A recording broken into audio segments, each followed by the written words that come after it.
Have you ever wondered what it would feel like to drift away to the quiet night of the Sermon on the Mount? Welcome to Easy Drift Sleep. Tonight we find out, one quiet detail at a time. If these stories bring you peace, a quick subscribe means we can keep making them for you.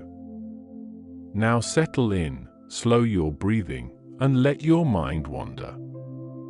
The sun, a molten copper disk, dipped slowly beneath the distant hills, painting the western sky in hues of fiery orange and soft rose, its last rays stretching long, purple shadows across the rugged terrain. A gentle, cool breeze, carrying the distinct, earthy fragrance of wild thyme and damp soil, began to whisper through the sparse olive trees that dotted the slopes overlooking the Sea of Galilee.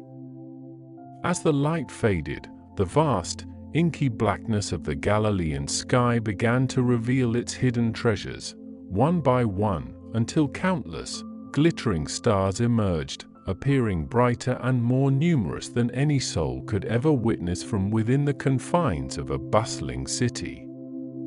From the shoreline below, the rhythmic, soft lapping of waves against the pebbled banks provided a constant, soothing lullaby, a sound as ancient and enduring as the land itself. On a gentle incline, where the earth sloped gracefully towards the shimmering expanse of water, a multitude of people had gathered, their forms silhouetted against the deepening twilight. They had come from all directions, drawn by whispers and wonders, by stories of healing and words of profound truth that had begun to echo throughout the region. Farmers from dusty fields, fishermen from their nets, merchants from their stalls, and women from their homes had left their daily routines, compelled by an invisible force, a deep yearning that resonated within their souls. They settled themselves on the cool earth, some wrapping thin cloaks around their shoulders against the evening chill, others huddling closer to companions, their faces upturned, expectant. A quiet anticipation, thick and palpable, hung in the air, weaving through the rustling leaves and the hushed murmurs of the crowd.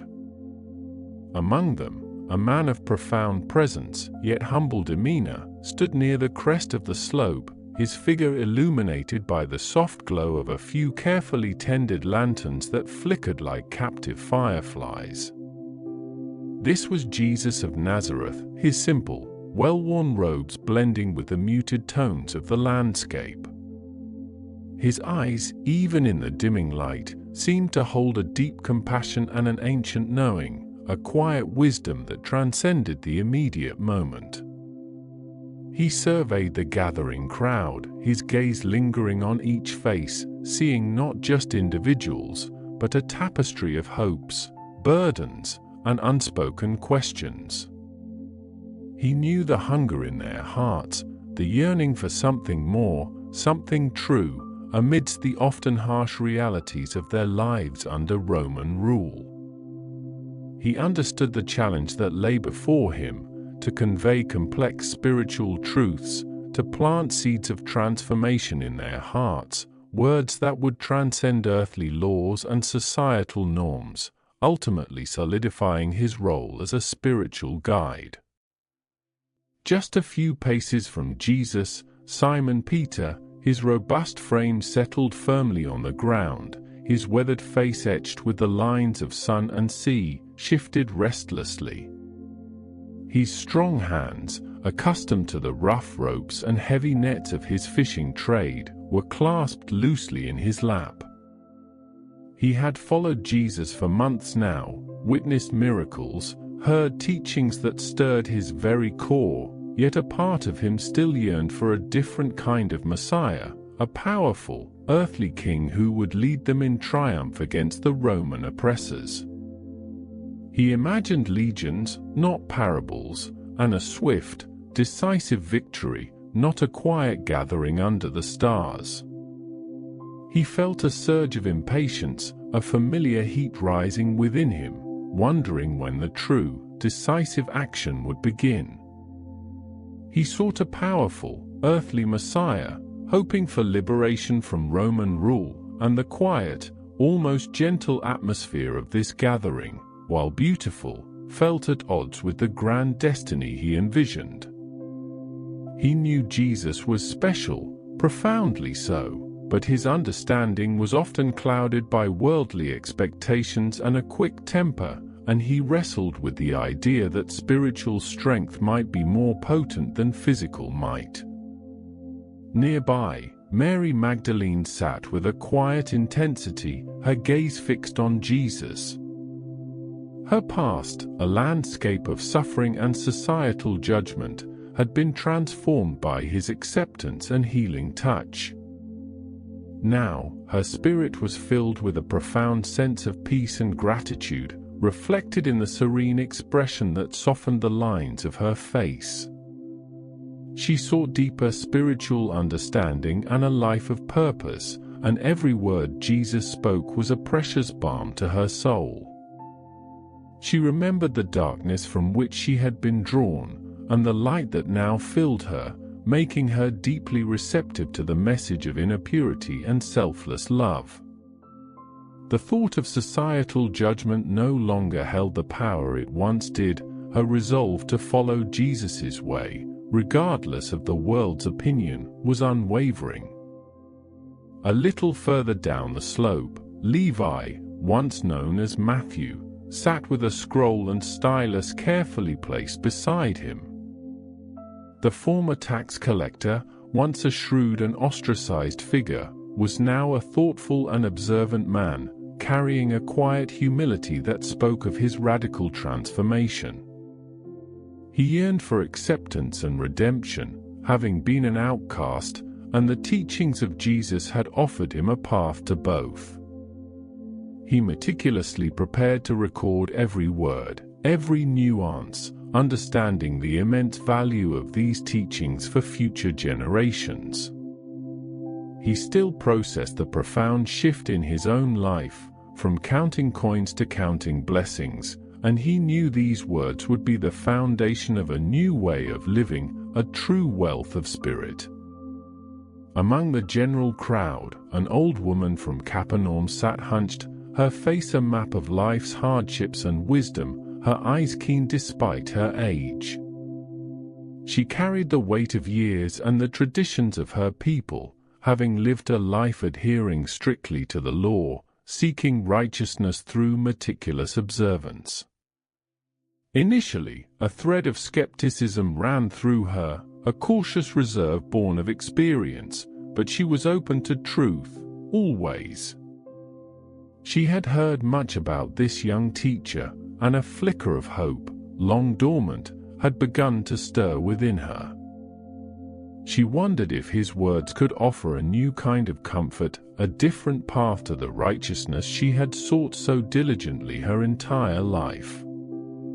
She grappled with the idea that true righteousness might come from the heart, leading her to question old paradigms and seek a new, gentler understanding of faith. Not far from her, a young man from Tiberias, energetic and questioning, shifted restlessly, his bright eyes scanning the crowd and then settling on Jesus. He was educated in the philosophies of the day, critical of traditional religious authority, and sought something more authentic, something that resonated with his intellect as much as his spirit. He had come seeking intellectual stimulation, perhaps even to challenge this charismatic figure, skeptical of what he perceived as mere popular appeal. He had heard the stories, of course, but his restless spirit demanded more than hearsay. He wanted to understand the core of this man's appeal, to dissect his arguments, to see if there was substance beneath the surface. He was prepared to be unimpressed, yet a subtle curiosity held him captive. And then there was Jude, also known as Thaddeus, one of Jesus' chosen disciples. He was a pragmatic and earnest young man, often concerned with the logistics and immediate implications of Jesus' teachings. He was loyal, deeply so, but sometimes struggled with the abstract nature of spiritual concepts. He sought clear directives for living a righteous life and building God's kingdom on earth, often wondering how these profound words would translate into tangible action. He listened intently, his brow furrowed in concentration, ready to absorb every instruction, every principle, eager to understand how to apply them in the world. He knew the path would not be easy, but his commitment to understanding and applying Jesus' radical message was deepening with every passing day. The last vestiges of twilight faded completely, yielding to the profound darkness of the moonless night. The stars, now a glittering canopy stretching from horizon to horizon, seemed to draw closer, their ancient light bathing the mountainside in a soft, ethereal glow. The air grew still, the murmurs of the crowd gradually subsiding into a profound silence, broken only by the distant, rhythmic whisper of the waves. All eyes were fixed on Jesus, who now stepped forward slightly, his presence radiating a quiet authority that commanded attention without a single word. The moment was ripe, filled with an anticipatory hush, a collective breath held, as the world waited for the words that would soon reshape their understanding of life, love, and the very nature of God. The stage was set, not for a king's decree, but for a teacher's gentle, revolutionary sermon, delivered under the silent, watchful eyes of the Galilean stars. The stage was set, not for a king's decree, but for a teacher's gentle, revolutionary sermon, delivered under the silent, watchful eyes of the Galilean stars. Jesus began to ascend the gentle slope, his sandaled feet finding purchase on the uneven ground, each step deliberate and unhurried. The crowd, a living tapestry of anticipation, parted for him, a silent ripple moving through their ranks as he passed. He did not seek the highest point, nor a grand, carved throne, but rather a natural, slightly elevated outcropping of rock, worn smooth by countless seasons of wind and rain. It was a humble pulpit, yet as he reached it and turned to face them, his figure silhouetted against the faint glow of the western sky, it seemed to elevate him above the earthly concerns that had brought them there, imbuing his presence with an almost ethereal quality. A hush, deeper than any silence Simon Peter had ever known on the fishing boats, settled over the multitude. Even the rustling of cloaks and the soft cough seemed to vanish, replaced by the rhythmic, distant whisper of the Sea of Galilee, a sound that now felt like the very heartbeat of the night. Simon Peter, his broad shoulders hunched slightly, felt a prickle of awe, a sensation that always accompanied Jesus' most profound moments. He had seen Jesus calm storms, heal the sick, and command demons, but this silent ascent, this simple act of taking a seat, felt different, more potent, as if the very air was being charged with an invisible, spiritual energy. His rough hands, usually busy mending nets or hoisting sails, now rested, clasped tightly in his lap, a rare stillness possessing his robust frame. He watched, his brow furrowed, wondering what new, impossible thing his teacher would ask of them this time. Mary Magdalene, seated a little further back, her gaze unwavering, felt a profound sense of peace wash over her. The cool night air, carrying the scent of wild thyme and damp earth, brushed against her face, a gentle caress that seemed to soothe the lingering anxieties of the day. She had come to Jesus broken, burdened by a past that society had deemed unforgivable, but in his presence, she had found not judgment, but acceptance, not condemnation, but healing. Now, as he settled onto the rock, his simple, well-worn robes falling gracefully around him, she saw not just a man, but the embodiment of the love that had transformed her life. Her heart, once a tempest of sorrow, now beat with a quiet, steady devotion, a silent prayer of gratitude rising within her as she prepared to receive his words. She knew, with a certainty that transcended mere thought, that whatever he was about to say would be for the healing of the world, just as he had healed her. Levi, the former tax collector, sat a little apart from the main throng, a small scroll and stylus clutched in his hand, ready to record every precious word. He had once measured his worth in denarii and drachmas, his days filled with the clatter of coins and the resentment of his countrymen. Now, his wealth was in the wisdom that flowed from Jesus' lips, his purpose to preserve it. He still felt the sting of his past, a quiet humility that kept him observant, eager to learn. He watched Jesus, his keen eyes noting the way the starlight seemed to gather in the folds of his robe, the gentle curve of his posture. Levi knew, perhaps more acutely than others, the chasm between the world's values and the values Jesus espoused, and he yearned for the bridge that these teachings would build. He longed for true righteousness, not the outward show he had once witnessed and despised, but an inward transformation that could redeem even a man like him. The old woman from Capernaum, her face a roadmap of life's joys and sorrows, leaned forward slightly, her keen eyes, though dimmed by age, fixed intently on Jesus. She had lived a life meticulously adhering to the law, finding comfort and identity in its ancient commands. Her hands, gnarled and calloused from years of tending her home and garden, rested on her knees, a silent testament to a life of diligent observance. She had heard whispers of this young teacher's radical interpretations, of his emphasis on the spirit over the letter, and a flicker of skepticism, born of a lifetime of tradition, still resided within her. Yet, there was an undeniable magnetism to him, a quiet authority that transcended the pronouncements of the scribes and Pharisees she knew. She had come tonight, not just out of curiosity, but with a deep, unspoken longing for truth, a hope that perhaps, even in her twilight years, there was more to understand about the divine.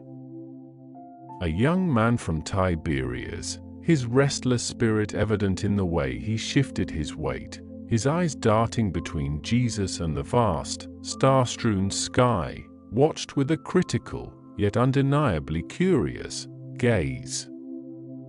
He was educated, well-versed in the philosophical debates of the day, and had come, in part, to assess this charismatic figure, to see if his teachings held any true intellectual weight beyond mere religious fervor. He had heard the rumors, the claims of miracles, but his mind, trained in logic and reason, sought something more substantial. He had seen many self-proclaimed prophets, many who offered easy answers or promised earthly kingdoms, but there was something in Jesus's quiet demeanor, in the profound stillness that now enveloped the crowd, that hinted at a different kind of wisdom, one that might just disarm his carefully constructed skepticism. Jude, a pragmatic young man, his brow often furrowed in thought over the practicalities of their mission, watched Jesus with earnest intensity. He sought clear directives, a blueprint for building the kingdom of God on earth, and sometimes the abstract nature of Jesus's teachings left him pondering their immediate application. He was fiercely loyal, but his mind often grappled with the how of things. He knew, instinctively, that whatever Jesus was about to say would be profoundly important, perhaps even challenging to his own understanding of what it meant to live a righteous life. He braced himself, ready to absorb and, he hoped, to understand the path forward. Jesus, having settled onto the rock, took a slow, deliberate breath, his gaze sweeping over the faces before him, a profound compassion emanating from his eyes. He saw their hopes, their fears, their burdens, and their unspoken longings for a better world. The distant lapping of the waves from the Sea of Galilee provided a soft, constant lullaby, a gentle counterpoint to the impending revolution of his words. He did not raise his voice, yet when he spoke, his words, soft and clear, seemed to carry effortlessly through the still night air, reaching every ear, every heart.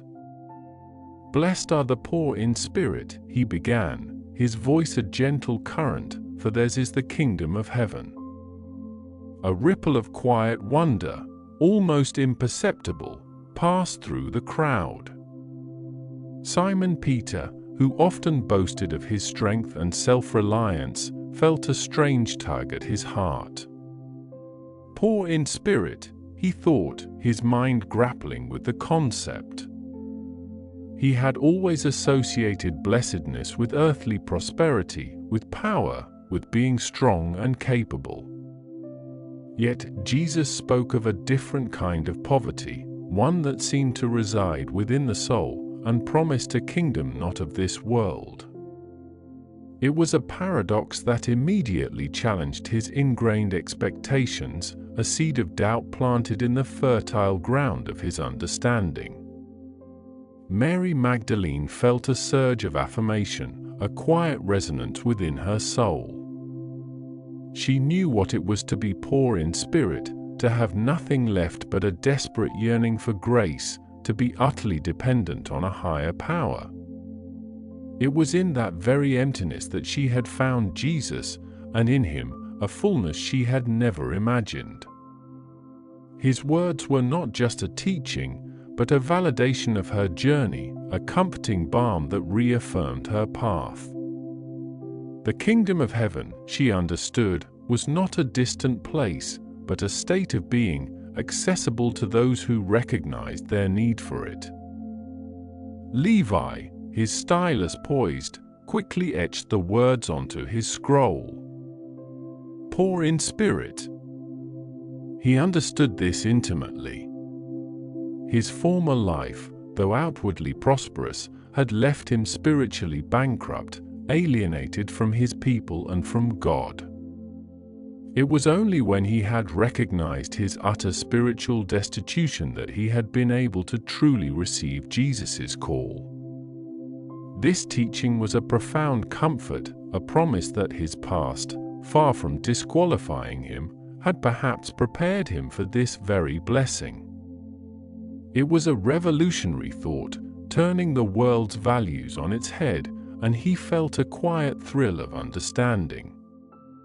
The old woman from Capernaum frowned slightly, her mind wrestling with the implications. The law, as she understood it, rewarded the diligent, the righteous, those who did things. But poor in spirit sounded like humility, like dependence, almost like weakness. Yet, the way Jesus spoke, with such gentle authority, made it sound like the greatest strength. She had always striven for spiritual wealth through meticulous observance, but now a tiny crack appeared in her rigid understanding, allowing a sliver of new light to enter. The young man from Tiberias raised an eyebrow, a flicker of intrigue replacing some of his skepticism. This was not the fire and brimstone rhetoric he might have expected from a religious leader, nor the political promises of a revolutionary. This was something entirely different, a psychological and spiritual insight that transcended the superficial. Poor in spirit, he mused. It implied a self-awareness, a recognition of one's own limitations, a humility that was rare in the powerful figures of his world. This was not just a teaching, it was an invitation to a profound inner journey.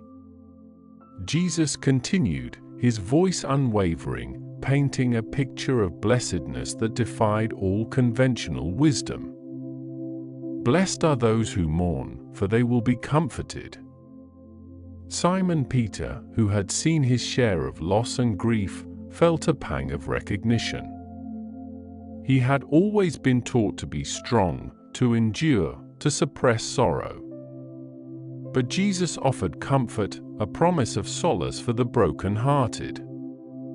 It was a gentle, tender thought, so different from the harsh realities of his world, and it softened the edges of his rugged heart. Mary Magdalene, whose past had been steeped in mourning for a life she felt she had lost, felt tears prick at the corners of her eyes. She had known that comfort, the profound, healing balm that Jesus had offered her.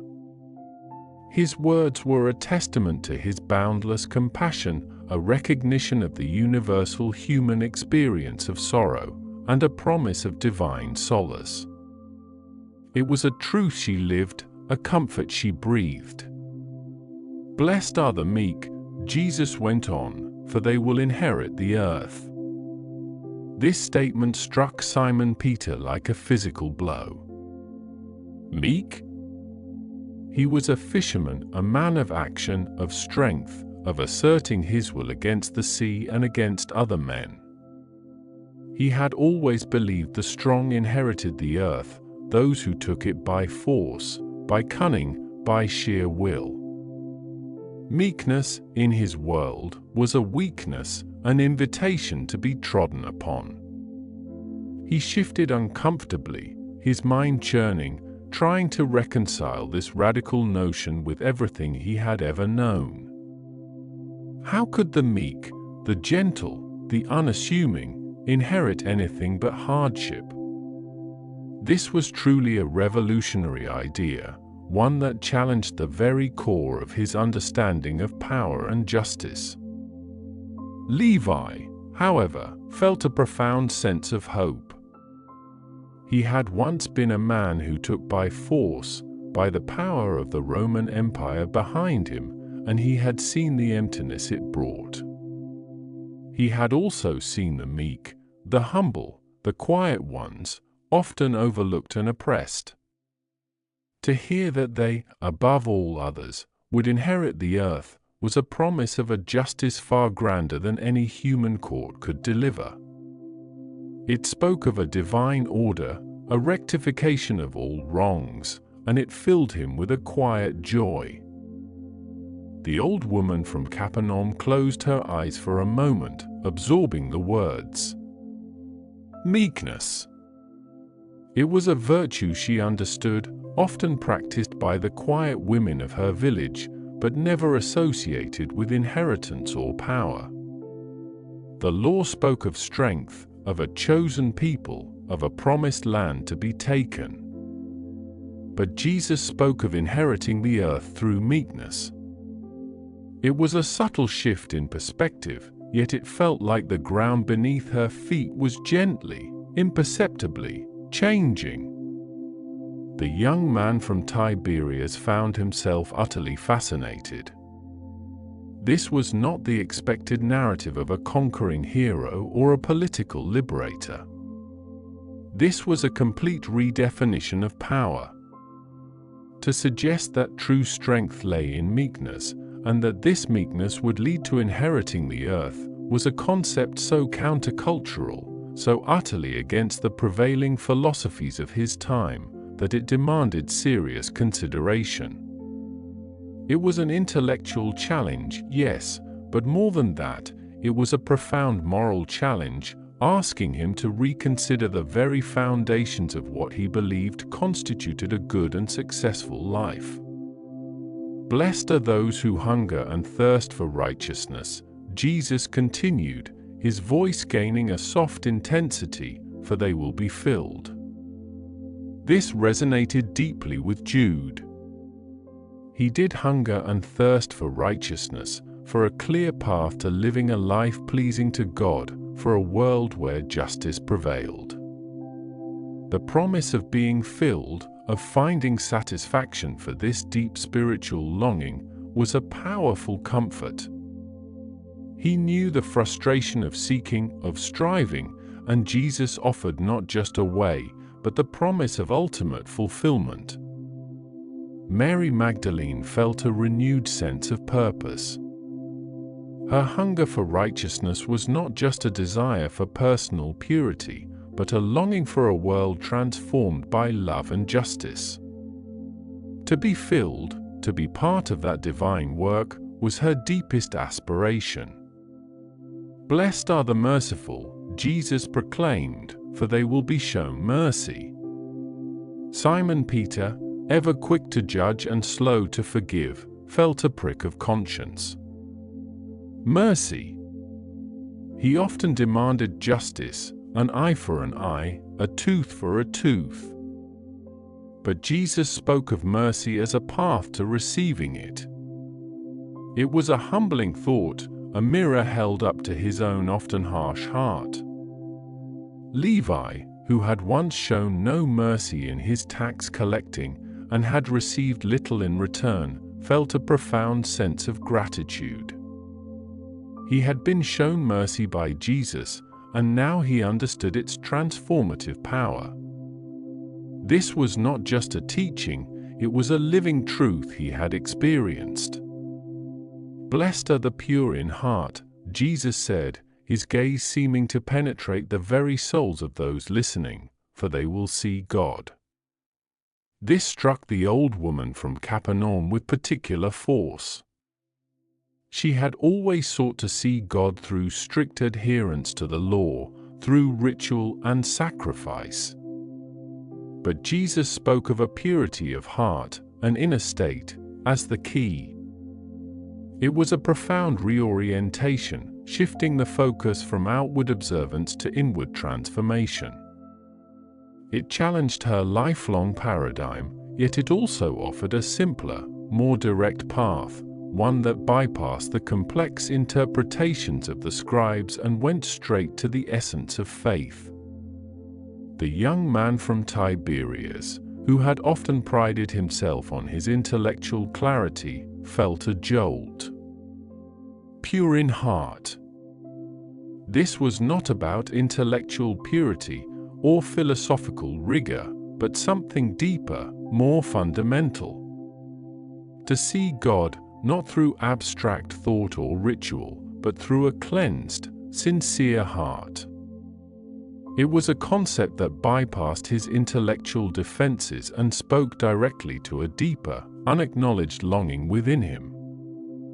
"Blessed are the peacemakers," Jesus continued, his voice gentle yet firm, "for they will be called children of God." Jude, who often found himself caught in the practical disputes of the disciples, felt a renewed sense of responsibility. Peacemaking was not just the absence of conflict, but an active pursuit, a divine calling. It was a demanding path, but the reward, to be called a child of God, was immeasurable. "Blessed are those who are persecuted because of righteousness," Jesus concluded this series of blessings, his voice imbued with a quiet strength, "for theirs is the kingdom of heaven." Simon Peter, who had always envisioned a triumphant Messiah leading them to victory, felt a chill. Persecution. This was not the path of earthly glory he had imagined. This was a path of suffering, of sacrifice. Yet, the promise remained, the kingdom of heaven. It was a stark contrast, a challenging paradox that forced him to confront his own expectations of what God's kingdom would look like. He knew, with a sinking feeling, that this path would be difficult, but the unwavering conviction in Jesus' eyes suggested it was the only true path. Mary Magdalene felt a quiet resolve solidify within her. She had known persecution, the judgment of society, but in following Jesus, she had found a righteousness that transcended human opinion. To be persecuted for that righteousness, and to be promised the kingdom of heaven, was not a threat, but a profound validation of her choice, a strengthening of her resolve to follow him, no matter the cost. Levi, who had once been ostracized for his unrighteousness, now understood that a new kind of ostracism awaited those who chose righteousness. But this time, it would be a badge of honor, a sign of their true belonging to a different kingdom. He felt a quiet courage rise within him, knowing that the path of true discipleship would not be easy, but it would be profoundly rewarding. The young man from Tiberias, who had approached with skepticism, now found his intellectual defenses crumbling. These were not mere platitudes, these were profound, revolutionary truths, delivered with an authority that came not from power, but from an undeniable spiritual depth. The Beatitudes, as Jesus had spoken them, were not just a series of blessings, but a complete overturning of the world's values, a blueprint for a new kind of human existence, one rooted in humility, compassion, and an unwavering pursuit of righteousness, even in the face of adversity. He realized, with a sudden clarity, that true wisdom lay not in debate, but in a transformed heart, and he felt the stirrings of a genuine spiritual inquiry beginning to awaken within him. The vast, inky blackness of the Galilean sky, studded with countless, glittering stars, seemed to lean in closer, as if the heavens themselves were listening. The distant, rhythmic lapping of waves from the Sea of Galilee continued its soft, constant lullaby, a peaceful counterpoint to the revolutionary words being sown into the hearts of the listeners. Jesus had laid the foundation, turning conventional wisdom on its head, offering comfort and hope to the marginalized, and challenging everyone to reconsider the very nature of blessedness. The seeds of a new dawn had been planted, not with thunder and lightning, but with the gentle, resonant voice of a teacher under the silent, watchful eyes of the Galilean stars. The sermon had only just begun, and the world would never be the same. The gentle, resonant voice of the teacher, having just articulated the profound blessings upon the meek and the merciful, paused for a long, reflective moment. The air, cool and fresh, seemed to hold its breath, carrying the scent of wild thyme and the distant, rhythmic whisper of the Sea of Galilee. Above them, the Galilean sky, a vast, inky canvas, glittered with an impossible multitude of stars, each one a silent, ancient witness to the unfolding drama on the hillside. The small, flickering lights of fishing villages along the distant shore seemed to echo the tiny flames of understanding beginning to ignite within the hearts of those gathered. Jesus' gaze swept across the faces before him, a sea of humanity bathed in the soft glow of the moon and the faint, diffused light of a few strategically placed torches. He saw the earnest, furrowed brow of Simon Peter, still wrestling with the concept of meekness, the keen, observant eyes of the old woman from Capernaum, her posture rigid with generations of tradition, the restless, intellectual curiosity in the young man from Tiberias, and the practical, thoughtful attention of Jude. He knew their hearts, their hopes, their ingrained expectations, and he prepared to challenge them further, to call them to a purpose far grander than they had ever imagined. Then his voice, calm and deep, resonated once more through the quiet night, each word carefully chosen, imbued with a quiet power that settled into the very marrow of their bones. "You are the salt of the earth," he declared, his eyes seeming to encompass each person present, imbuing them with an individual, profound responsibility. But if the salt loses its saltiness, how can it be made salty again?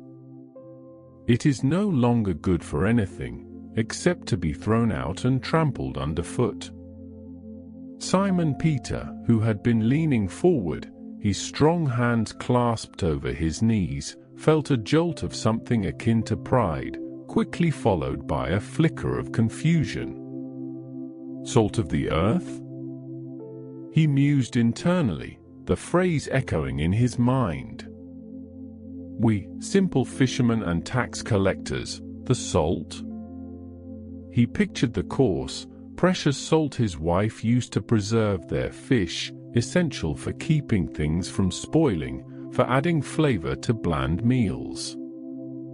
The idea that he, Simon, could be so essential, so vital to the world, stirred a nascent sense of worthiness within him, a feeling he rarely associated with his often blundering self.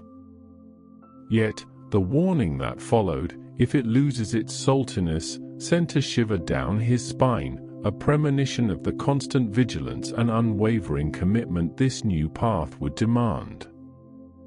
He wondered what it truly meant to lose one's saltiness, and a quiet fear began to mingle with his burgeoning sense of purpose. The old woman from Capernaum, her gnarled fingers absently tracing the worn fabric of her shawl, listened intently. She understood salt. It was a commodity, a necessity, a covenant in ancient times. It preserved, it purified, it gave life its zest. To be salt, she thought, her mind sifting through the implications, is to be a preserver of righteousness, a flavor of life, a purifier against decay.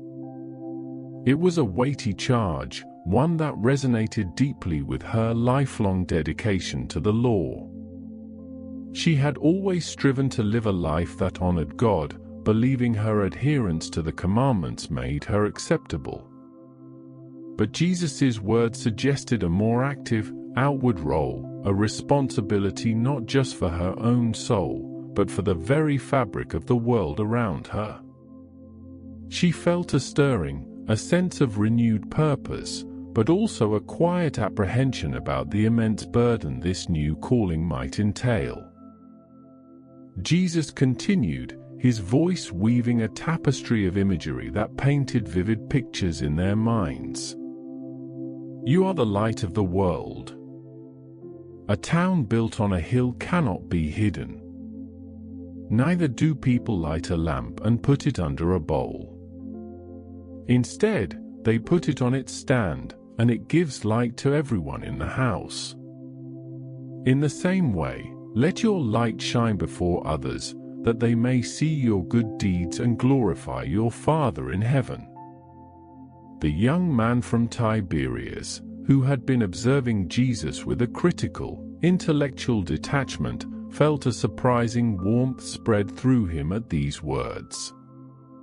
He had always sought knowledge, a truth that could illuminate the darkness of human ignorance and superstition. He had read the philosophers, debated the rabbis, and found only partial answers, often shrouded in obscure language or rigid dogma.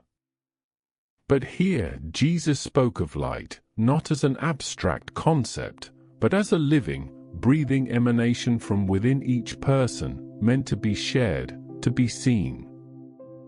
A town on a hill, a lamp on a stand, he mused, picturing the familiar landscape around them, the distant lights of Tiberias on its own hill. He had always seen himself as a seeker of light. Now, Jesus was suggesting he could be the light, that his very actions could illuminate the path for others. It was an exhilarating, almost intoxicating thought, one that began to chip away at his ingrained skepticism, replacing it with a burgeoning sense of possibility and a profound, personal challenge. Jude, ever the practical thinker, considered the implications. Salt and light, he repeated to himself. Not just for ourselves, then, but for the whole world.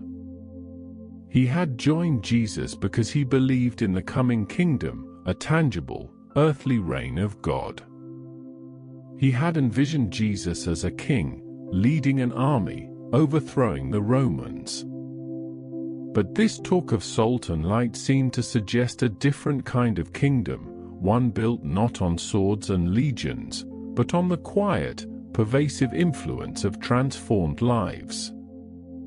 He imagined the small, dark corners of their villages, the injustice, the despair, and then he imagined the light, the salt, permeating those places, bringing healing and hope. It was a daunting task, far more subtle and demanding than any battle plan, requiring a constant, unwavering commitment to righteousness. He felt the weight of the responsibility settling upon his young shoulders, a profound call to action that transcended mere physical labor. Jesus allowed the weight of these declarations to settle, letting the silence once again fill the space between his words and their understanding. The distant waves continued their gentle rhythm, a soothing counterpoint to the profound internal shifts occurring within his listeners. Then his voice, with a new, sharper edge of conviction, began to address the very foundation of their faith, the law itself. "Do not think that I have come to abolish the law or the prophets," he stated, his gaze piercing, ensuring no one misunderstood his intent. "I have not come to abolish them but to fulfill them. For truly I tell you, until heaven and earth disappear, not the smallest letter, not the least stroke of a pen, will by any means disappear from the law until everything is accomplished." A collective sigh of relief, subtle but palpable, rippled through the crowd. This was reassuring. The law was their bedrock, their identity. But then, Jesus continued, his words growing in intensity, challenging their complacency, demanding a deeper, more profound understanding of righteousness. "Therefore, anyone who sets aside one of the least of these commands and teaches others to do the same will be called least in the kingdom of heaven, but whoever practices and teaches these commands will be called great in the kingdom of heaven. For I tell you that unless your righteousness surpasses that of the Pharisees and the teachers of the law, you will certainly not enter the kingdom of heaven." This last statement hung in the air like a thunderclap, shattering their comfortable assumptions. Surpass the righteousness of the Pharisees? The old woman from Capernaum gasped softly, a small, involuntary sound. The Pharisees were the epitome of piety, the meticulous observers of every jot and tittle of the law. To surpass them seemed an impossible, almost blasphemous, demand. Her heart, which had just felt a flicker of renewed purpose, now fell to cold dread.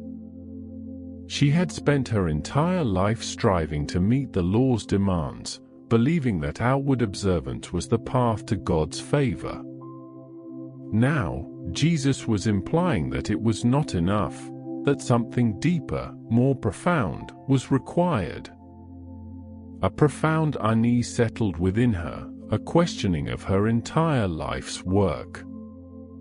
Jesus then began to illustrate what this deeper righteousness truly meant, peeling back the layers of external observance to reveal the raw, often uncomfortable truths of the human heart. His voice, though still gentle, carried an undeniable authority, each word a chisel shaping their understanding. "You have heard that it was said to the people long ago, 'You shall not murder, and anyone who murders will be subject to judgment,'" he began, "at Roman soldiers, at anyone who crossed him." He had never considered mere anger or a dismissive insult like baraka, a contemptuous Aramaic term meaning empty-headed, to be on par with the heinous crime of murder. He had always believed that as long as he didn't physically harm anyone, he was righteous in this regard. Now, Jesus was revealing a deeper, more terrifying truth, that the seeds of violence, the roots of hatred, lay not in the outward act, but in the festering bitterness of the heart. A wave of conviction washed over him, a profound realization of his own failings, his own hidden transgressions. He felt a deep, uncomfortable stirring within his soul, a challenge to control the very impulses that often drove his actions. The old woman from Capernaum, who had always prided herself on her adherence to the law, felt a cold knot form in her stomach. She had never murdered, of course, but how many times had she harbored resentment against a neighbor who had slighted her, or silently cursed a merchant who had cheated her? How many times had she dismissed someone with a contemptuous thought, a silent judgment that never left her lips but festered in her heart? Jesus' words were a direct assault on her self-righteousness, a revelation that her inner world, so carefully hidden, was as exposed and judged as any public transgression.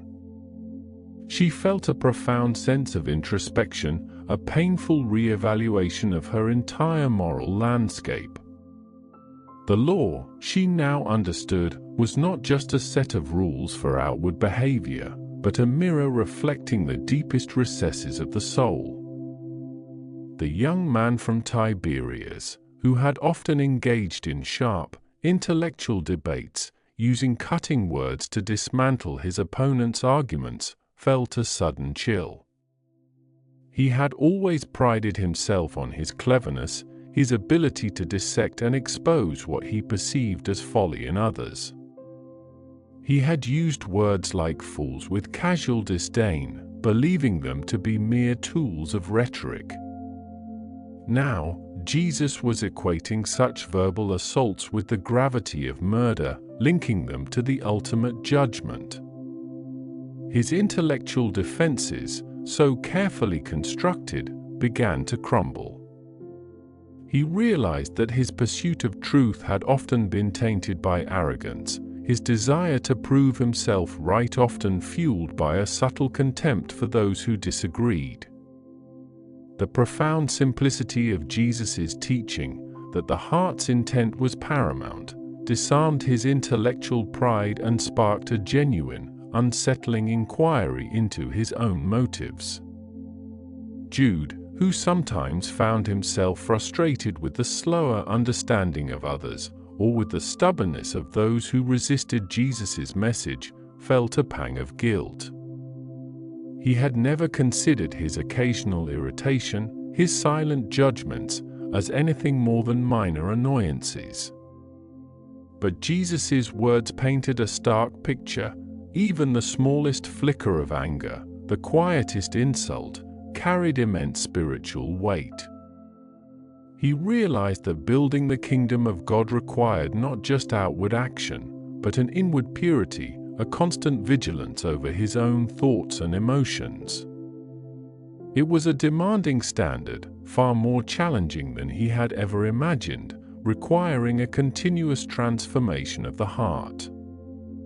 Jesus then continued, his voice unwavering, moving to another fundamental aspect of the law, one that touched upon the most intimate and sacred of human relationships.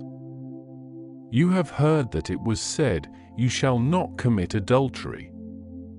Again, a universal understanding, a clear boundary that protected the sanctity of marriage and family.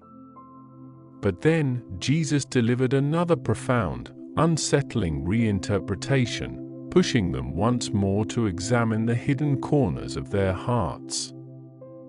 But I tell you that anyone who looks at a woman lustfully has already committed adultery with her in his heart. The impact of these words was immediate and profound, a wave of discomfort rippling through the male listeners, and a quiet, knowing understanding settling upon the women.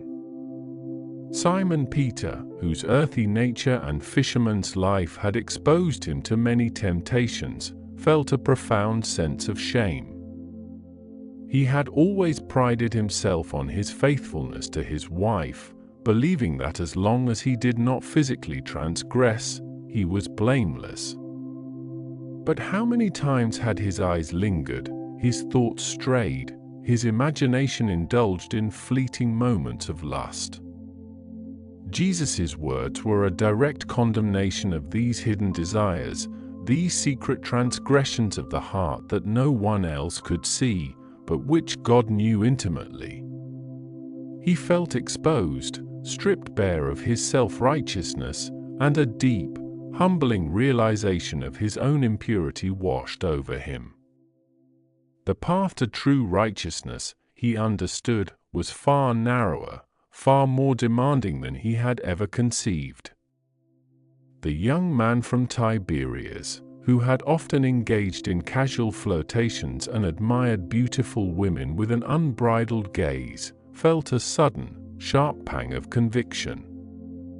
He had always viewed such thoughts as harmless, natural expressions of human desire, certainly not on par with the grave sin of adultery. Yet Jesus' words were unequivocal. The intent, the desire, was as culpable as the act itself. His intellectual mind, so adept at rationalizing and dissecting, found itself disarmed by the sheer moral clarity of this statement. He saw the hypocrisy in his own life, the disparity between his outward actions and his inner thoughts, and a profound sense of introspection began to take root, challenging him to seek a purity that extended beyond mere outward appearance. Jude, a young man still navigating the complexities of desire and discipline, felt a blush creep up his neck in the cool night air.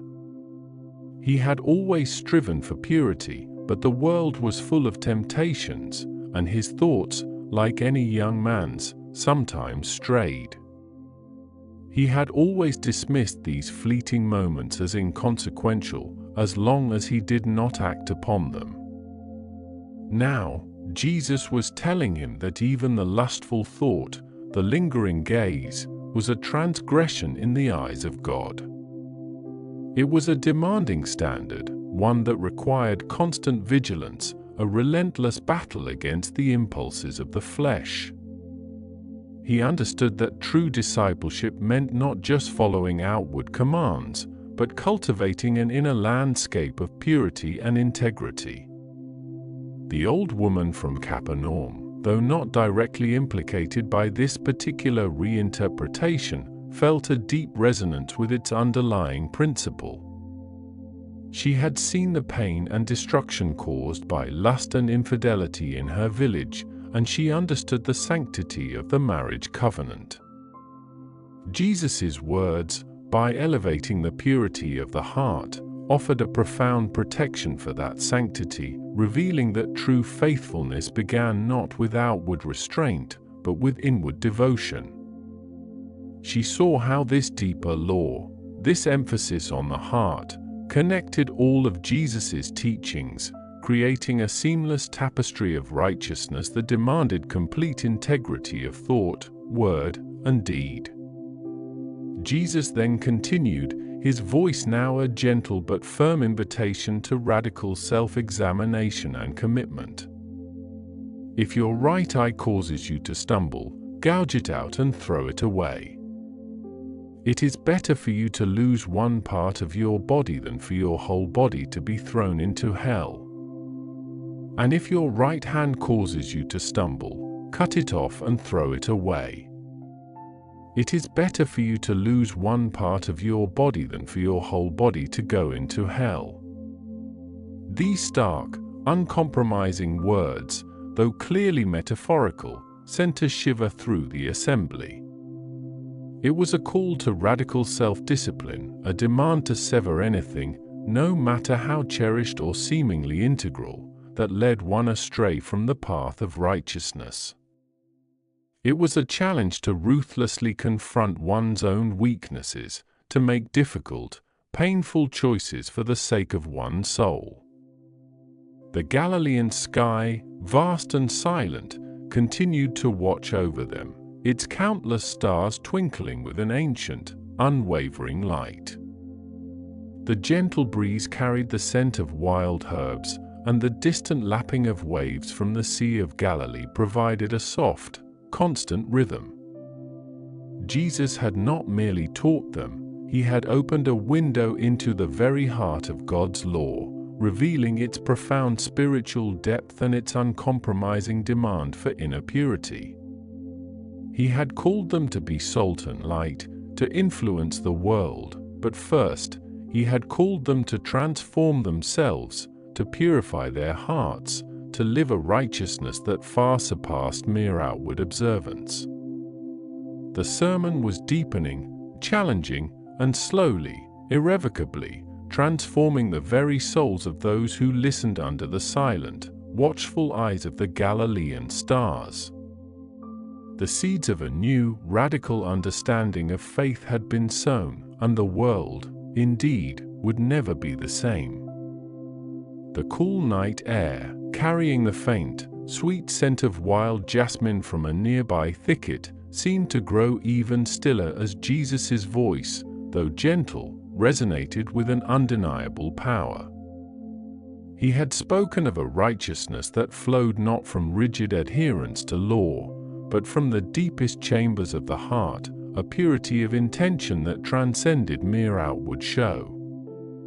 Now, he turned his gaze across the assembled faces, his eyes, dark and luminous in the starlight, seeming to penetrate the very souls of those who listened. "You have heard that it was said to the people long ago, 'Do not break your oath, but fulfill to the Lord the vows you have made,'" Jesus began, his voice a calm current against the quiet rustle of leaves. A murmur rippled through the crowd, for oaths were woven into the very fabric of their daily lives, sworn by the temple, by Jerusalem, by heaven itself, to lend weight to their words. Many had learned to navigate a labyrinth of legalistic distinctions, believing some oaths binding, others less so, creating a subtle dishonesty in their interactions. Levi, hunched slightly over his scroll, his stylus poised, felt a familiar tension tighten in his chest. He remembered the intricate dance of oaths in his former life, how men would swear by this or that, seeking to gain an advantage, to secure a deal, to dodge responsibility. He had seen the subtle corruption it bred, the way it eroded trust, leaving behind a bitter taste of suspicion. He had been a part of that system, both as perpetrator and victim, and the memory brought a flush of shame to his cheeks even in the cool night. He scribbled quickly, trying to capture the precise cadence of Jesus' words. Jesus continued, his voice unwavering, "But I tell you, do not swear an oath at all, either by heaven, for it is God's throne, or by the earth, for it is his footstool, or by Jerusalem, for it is the city of the great King. And do not swear by your head, for you cannot make even one hair white or black. All you need to say is simply yes or no. Anything beyond this comes from the evil one." The words hung in the air, a profound challenge to centuries of tradition. A collective gasp, soft and almost imperceptible, passed through the multitude. To swear no oaths at all? To simply let one's word be enough? It felt impossibly radical, a stripping away of all pretense, a demand for absolute, unvarnished truth. Mary Magdalene, seated near the front, her gaze fixed on Jesus, felt a profound sense of clarity wash over her. She had known the sting of false promises, the hollowness of words spoken without true intent. Her own past had been a tapestry of broken trusts, both given and received. This teaching, so deceptively simple, spoke to the deepest longing within her for authenticity, for a world where sincerity was its own currency. She imagined a life where every utterance carried the weight of truth, where every yes meant yes and every no meant no, without reservation or hidden agenda. It was a vision of profound peace, a world built on unwavering integrity, and a quiet smile touched her lips. The young man from Tiberias, however, shifted restlessly. His mind, trained in the nuanced debates of Greek philosophy, immediately sought the logical flaws, the practical impossibilities. How could society function without sworn agreements? How could one assure a contract, a testimony, a promise, if not by invoking a higher power? He found himself wanting to interject, to raise these very questions, but the sheer force of Jesus' presence, the quiet authority in his eyes, held him captive. He chewed on his lip, his brow furrowed, a battle waging between his intellectual skepticism and the compelling sincerity emanating from the teacher. He had come to dissect, to analyze, but found himself, against his will, drawn into the ethical core of the message. Jesus paused, allowing the weight of his words to settle, then continued, his tone softening, yet the intensity in his eyes remained. You have heard that it was said, eye for eye, and tooth for tooth. Another ripple, this one of recognition, for the ancient law of retribution was deeply ingrained, a principle of justice that seemed both fair and necessary in a harsh world. The young man from Tiberias nodded almost imperceptibly. This was the natural order, the way of maintaining balance, of preventing endless cycles of aggression. But I tell you, do not resist an evil person. If anyone slaps you on the right cheek, turn to them the other cheek also. And if anyone wants to sue you and take your tunic, let them have your cloak as well. If anyone forces you to go 1 mile, go with them 2 miles. Give to the one who asks you, and do not turn away from the one who wants to borrow from you. The silence that followed was not merely the absence of sound, but a profound, almost breathless stillness, as if the very air had been stunned. This was not merely radical, it was revolutionary, an inversion of every human instinct, every societal norm.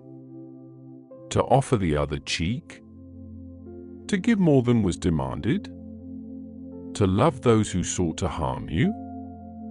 It felt utterly impossible, a demand beyond the bounds of human nature. Levi's hand froze above his scroll. He looked up, his eyes wide, a flicker of fear mixed with awe in their depths. He had spent his life exacting, taking, demanding what was owed, and often more. The idea of surrendering, of not resisting, of giving beyond expectation, was utterly alien, a concept that threatened to unravel the very fabric of his understanding of justice and self-preservation. He thought of the Roman soldiers who demanded service, the tax collectors who extorted, the merchants who cheated. To meet their aggression with such radical generosity felt like an invitation to utter vulnerability, to be consumed by the world's harshness. Yet, a strange, quiet voice within him whispered of a different kind of strength, a power that transcended the brutality he had known. Mary Magdalene felt a profound resonance with these words, a deep ache of recognition. She had known the bitterness of revenge, the endless cycle of hurt and retaliation. She had seen how hatred consumed, how it left only ashes. Her own past, marked by the judgment and scorn of others, had taught her the crushing weight of unforgiveness. But Jesus' words offered a different path, a way to break the chain, to respond to cruelty not with matching cruelty, but with an unexpected, disarming love. It was a terrifying prospect, yet it also held the promise of an unimaginable freedom, a liberation from the endless burden of resentment. Her heart, which had once been a fortress of pain, now felt a gentle stirring of a compassion she had not known she possessed. The young man from Tiberias was utterly bewildered. He had expected teachings on piety, on adherence to the law, perhaps even a call to arms against the Roman occupiers. But this was madness. How could one survive in such a world if one did not defend oneself, if one did not demand justice? He saw only weakness, an invitation to be exploited, to be trampled underfoot. He tried to rationalize it, to find a philosophical precedent, but there was none.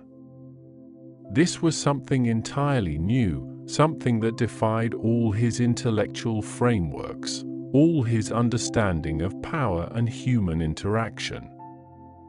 Yet, he could not dismiss it. The quiet conviction in Jesus' voice, the profound compassion that radiated from him, forced the young man to confront a truth that transcended logic. Perhaps there was a strength in vulnerability, a power in love that he had never conceived. Jesus' gaze swept over them, seeing their confusion, their fear, their dawning comprehension. He knew the immense challenge he presented, the radical reorientation of the human heart he demanded. "You have heard that it was said, 'Love your neighbor and hate your enemy,'" he continued, his voice now imbued with an even deeper tenderness, as if he were speaking directly to the most wounded parts of their souls. This, too, was a familiar and comfortable truth, a tribal instinct, a way of defining oneself against the other. "But I tell you, love your enemies and pray for those who persecute you, that you may be children of your Father in heaven. He causes his sun to rise on the evil and the good, and sends rain on the righteous and the unrighteous. If you love those who love you, what reward will you get? Are not even the tax collectors doing that? And if you greet only your own people, what are you doing more than others? Do not even pagans do that? Be perfect, therefore, as your heavenly Father is perfect." The words settled like a soft, heavy blanket over the silent crowd, each syllable a profound challenge, a radical invitation. Love your enemies. It was a concept so utterly alien, so profoundly counterintuitive, that it seemed to defy the very essence of human experience. It was a call to transcend the boundaries of tribe, of nation, of grievance, to see the divine spark even in those who sought to extinguish it within you. Levi felt a tremor run through him. He thought of the Roman soldiers who occupied their land, the zealots who preached hatred and violence, the religious leaders who condemned him. To love them? To pray for them? It felt like an impossible chasm to cross. Yet, he also remembered the profound sense of release he had felt when Jesus had offered him acceptance, when he had been shown mercy despite his past. He knew the transformative power of a love that defied expectation, and a flicker of hope, fragile but persistent, ignited within him. He began to write again, his hand moving with a renewed urgency, knowing that these words, more than any others, needed to be preserved, to be understood. Mary Magdalene closed her eyes for a moment, a single tear tracing a path down her cheek. She thought of those who had scorned her, who had cast stones of judgment, who had seen her only as her past. The bitterness had been a constant companion for so long. But Jesus' words offered a radical path to freedom, not through forgetting, but through a deliberate act of love, an extension of compassion that could heal not only the recipient but the giver as well. To pray for those who had hurt her, to wish them well, felt like an act of profound self-liberation, a shedding of the heavy cloak of resentment she had carried for so long.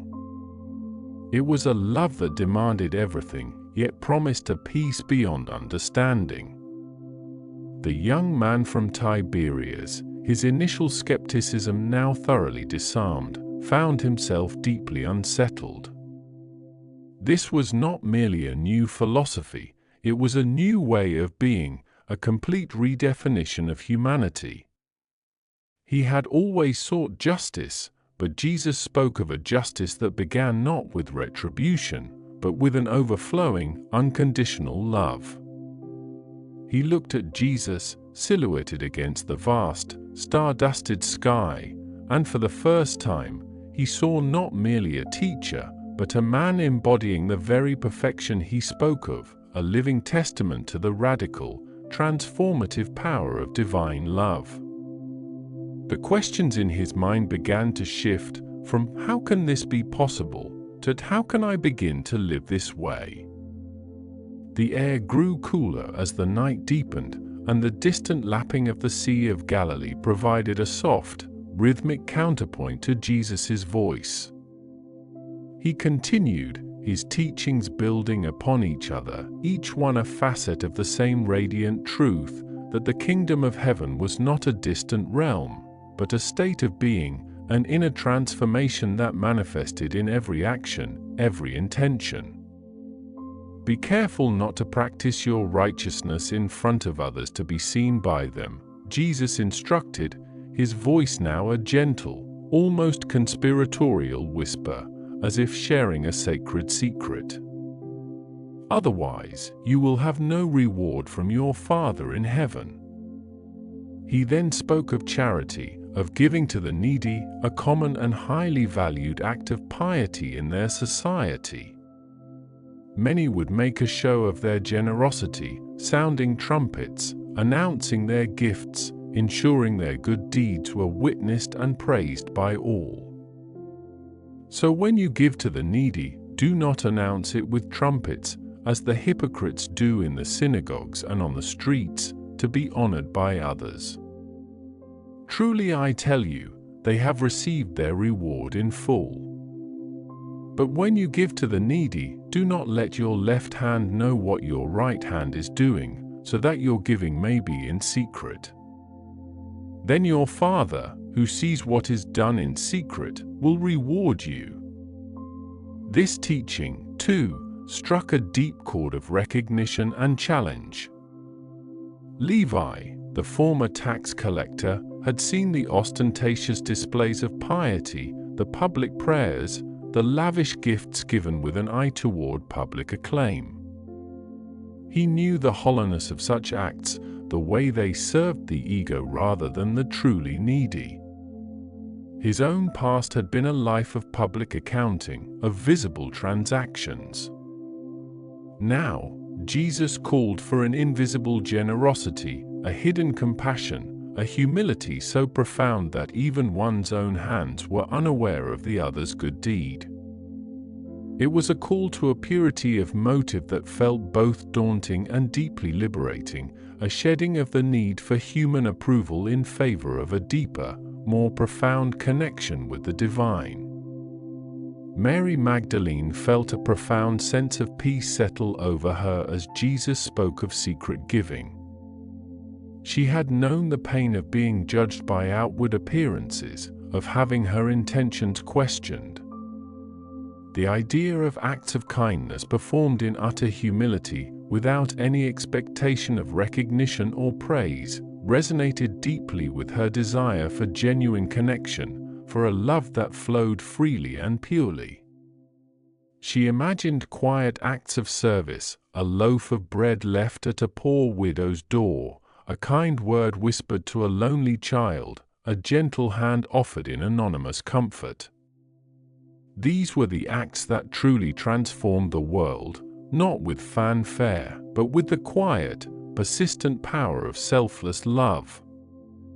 The young man from Tiberias, though initially focused on the intellectual and ethical challenges, now found himself contemplating the very nature of human motivation.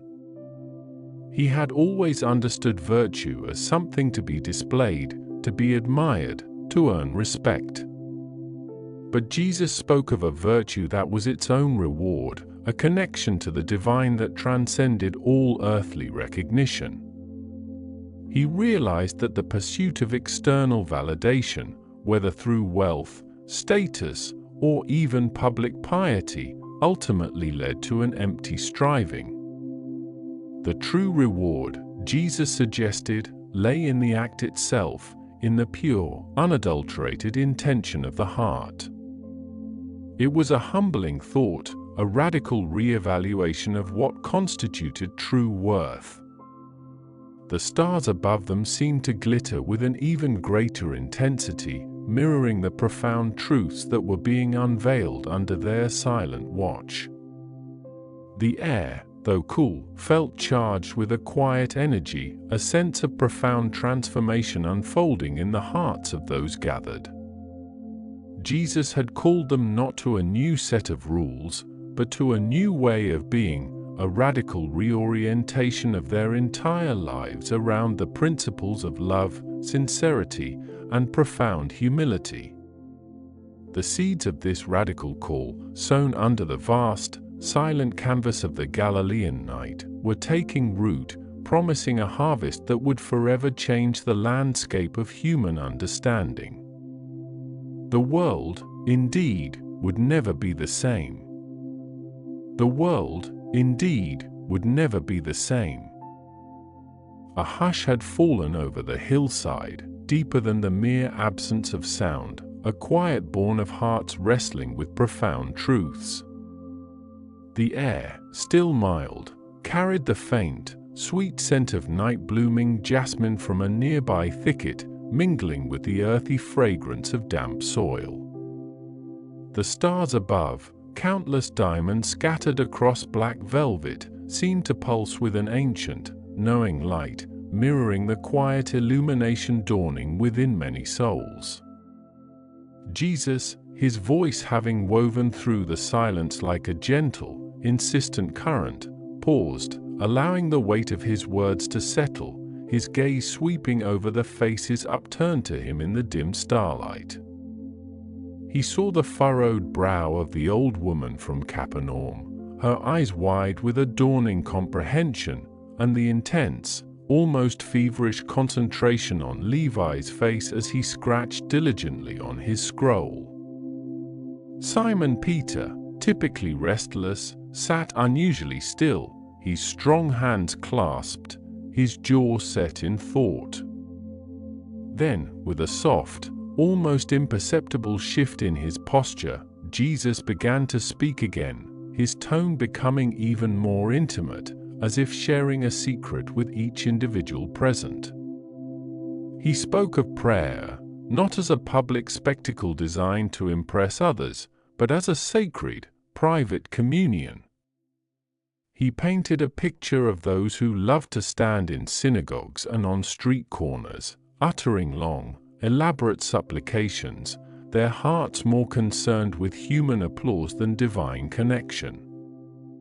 A faint murmur rippled through the crowd, a collective recognition of the hypocrisy he described, for they had all witnessed such displays, perhaps even participated in them. When you pray, Jesus instructed, his voice a balm against the chill of self-consciousness, do not be like the hypocrites, for they love to pray standing in the synagogues and on the corners of the streets, that they may be seen by others. Truly, I tell you, they have received their reward in full. His words were not a condemnation, but an invitation to something deeper, something far more fulfilling. He then offered a vision of true prayer, a quiet, solitary act of devotion. But when you pray, go into your private room, and when you have shut your door, pray to your Father who is in secret, and your Father who sees in secret will reward you openly. The young man from Tiberias, who had approached the gathering with an intellectual skepticism, found himself strangely moved by this simple directive. He had always associated prayer with ritual and public performance, a duty rather than a desire. The idea of a private room, a closed door, and a Father who saw in secret stirred a longing within him for an intimacy he had not known was possible. It was a stark contrast to the philosophical debates he was accustomed to, which often felt like performances in themselves. Then, as if to guide them into this new, profound intimacy, Jesus began to articulate a prayer, a model for their own heartfelt petitions. His voice, gentle and clear, filled the night, each word a carefully chosen jewel. "This, then, is how you should pray," he began, and the very air seemed to hold its breath, as if the stars themselves leaned closer to listen. "Our Father in heaven, hallowed be your name." The opening words were a profound declaration, an acknowledgement of God's sacredness and majesty, yet tempered by the tender intimacy of Father. Mary Magdalene, her eyes closed, felt a warmth spread through her chest. The word Father resonated deeply within her, a comforting echo of the unconditional love she had found in Jesus, a love that had healed her deepest wounds. It was a stark contrast to the distant, awe-inspiring deity she had been taught to fear. This was a Father who could be approached, whose name was holy, yet whose presence was as close as a whispered word. "Your kingdom come, your will be done, on earth as it is in heaven." This was a plea for transformation, a vision of divine order descending upon the world, a world so often marred by human failings. Jude, ever practical, pondered this. How could God's will be done on earth? It seemed an impossibly grand request, yet Jesus spoke it with such quiet conviction, as if it were not only possible but inevitable, if only they would align themselves with it. "Give us today our daily bread." A simple, humble request, yet it spoke volumes about dependence and trust. It was not a demand for riches or abundance, but for the sustenance necessary for life, a recognition of their utter reliance on divine provision. Simon Peter, who had spent his life wrestling with nets and the unpredictable bounty of the sea, understood the profound truth in this. Every catch, every meal, was ultimately a gift. This prayer reframed his daily struggle, elevating it to a sacred act of trust. "And forgive us our debts, as we also have forgiven our debtors." This line hung in the air, potent and challenging. Forgiveness, Jesus had already taught, was not merely an act of mercy, but a prerequisite for receiving it. Levi, the former tax collector, felt a familiar pang of shame, quickly followed by a rush of gratitude. He had been forgiven much, and the immense relief of that absolution fueled his desire to extend the same grace to others, even those who had once scorned him.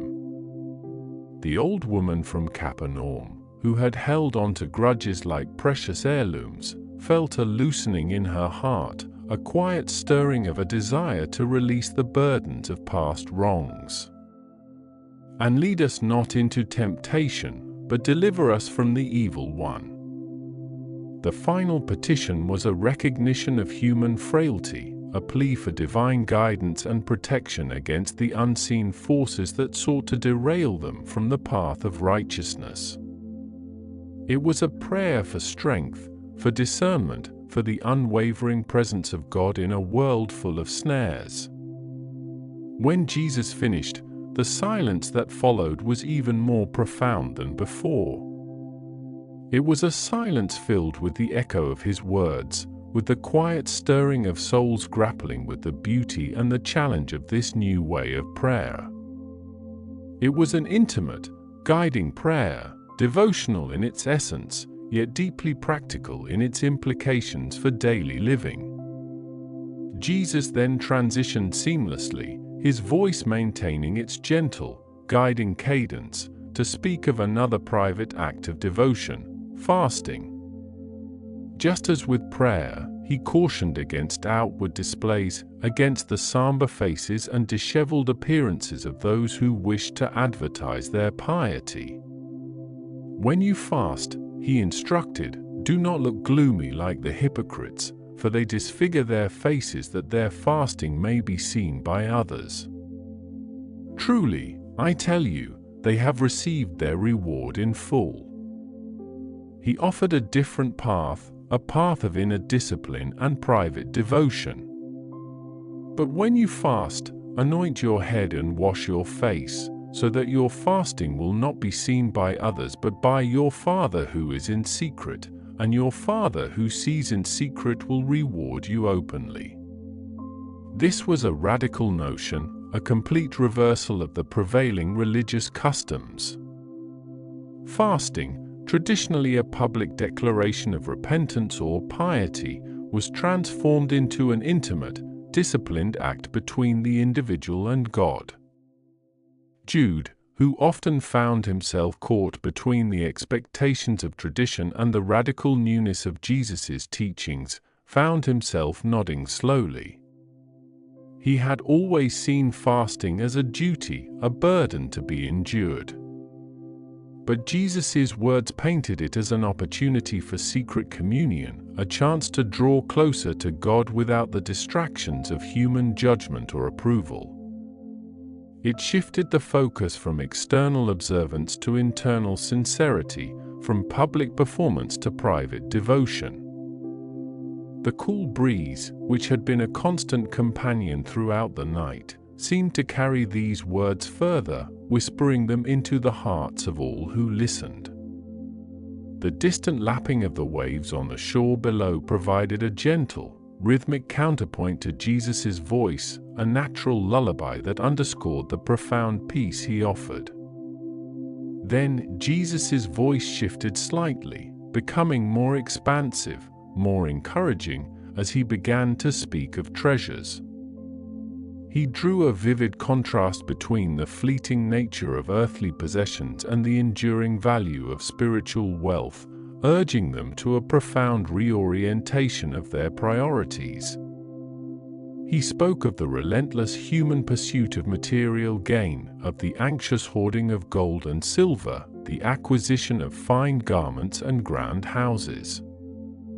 Do not store up for yourselves treasures on earth, he advised, his voice filled with a gentle urgency, where moths and vermin destroy, and where thieves break in and steal. He painted a picture of the inevitable decay and loss that awaited all earthly possessions. The finest silks would be consumed by moths, the most secure vaults could be breached by thieves, and even the most meticulously crafted treasures would eventually succumb to the relentless march of time. The old woman from Capernaum, who had seen generations of possessions come and go, understood this truth in her bones. She had watched fortunes rise and fall, homes crumble, and cherished heirlooms turn to dust. Her gaze, which had once held a hint of skepticism, now softened with recognition. But store up for yourselves treasures in heaven, Jesus continued, his voice now imbued with a hopeful, inspiring quality, where moths and vermin do not destroy, and where thieves do not break in and steal. He offered a vision of an enduring, incorruptible wealth, a treasure beyond the reach of earthly decay or human greed. This heavenly treasure, he implied, was not some abstract reward, but the very essence of a life lived in alignment with God's will, acts of love, forgiveness, humility, and unwavering faith. Levi, the former tax collector, felt the profound weight of these words. His entire former life had been dedicated to accumulating earthly treasures, to amassing wealth that had ultimately brought him only isolation and contempt. He had been a master of earthly accounts, meticulously recording every coin, every debt. Now, Jesus was asking him to shift his ledger, to invest in an entirely different kind of currency, one that promised eternal returns. The radical nature of his own transformation, the abandonment of his lucrative but morally compromised profession, suddenly felt not like a loss, but like the wisest investment he had ever made.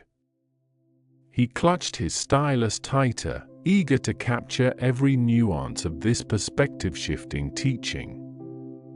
"For where your treasure is," Jesus concluded, his voice resonating with an undeniable truth, "there your heart will be also." This was the crux of the matter, the profound connection between one's deepest affections and one's ultimate destiny. It was a call to introspection, an invitation to examine the true objects of their devotion. Simon Peter, ever practical, found himself looking out over the dark expanse of the Sea of Galilee, where his fishing boats lay anchored, his livelihood, his earthly treasure. He thought of the long nights spent toiling, the constant worry about the next catch, the desire for a larger boat, a finer home. Jesus' words were a gentle but firm challenge to his ingrained priorities. He felt a stirring within him, a nascent desire to shift the focus of his heart, to seek a treasure that would not rust or be stolen, a treasure that truly mattered. Mary Magdalene, who had once known the emptiness of worldly pursuits, understood the profound liberation in Jesus' words. Her treasure was no longer in fleeting pleasures or societal acceptance, but in the unwavering love and truth she had found in her teacher. Her heart, once broken and scattered, was now singularly devoted, and she felt a deep, abiding peace that transcended any earthly possession. The young man from Tiberias, who had prided himself on his intellectual detachment, found himself surprisingly moved. He had always sought knowledge and worldly success, believing them to be the highest forms of achievement. But Jesus' words offered a different kind of wisdom, a wisdom that spoke directly to the soul, challenging him to consider what truly held his heart's allegiance. He realized that his intellectual pursuits, while stimulating, had often left him feeling empty, a void that Jesus' words seemed to promise to fill. The air grew cooler as the night deepened, but a warmth had spread through the gathering, a warmth born of shared understanding and a sense of profound spiritual awakening. The stars continued their silent vigil, their light seeming to bless the hillside, illuminating the faces of those who had come seeking truth. Jesus had not offered them easy answers, but a radical reorientation, a call to a life of inner sincerity, private devotion, and eternal perspective. He had shown them a path to a treasure that would never fade, a kingdom that would never end, and a Father who saw in secret and rewarded openly.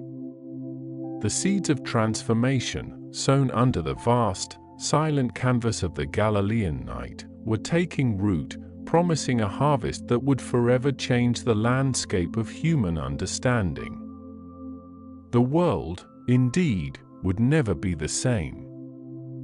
The soft murmur of the crowd, a collective sigh of understanding and wonder, rippled through the cool night air as Jesus paused, his gaze sweeping across the faces illuminated by the pale moonlight and the distant glow of small fires.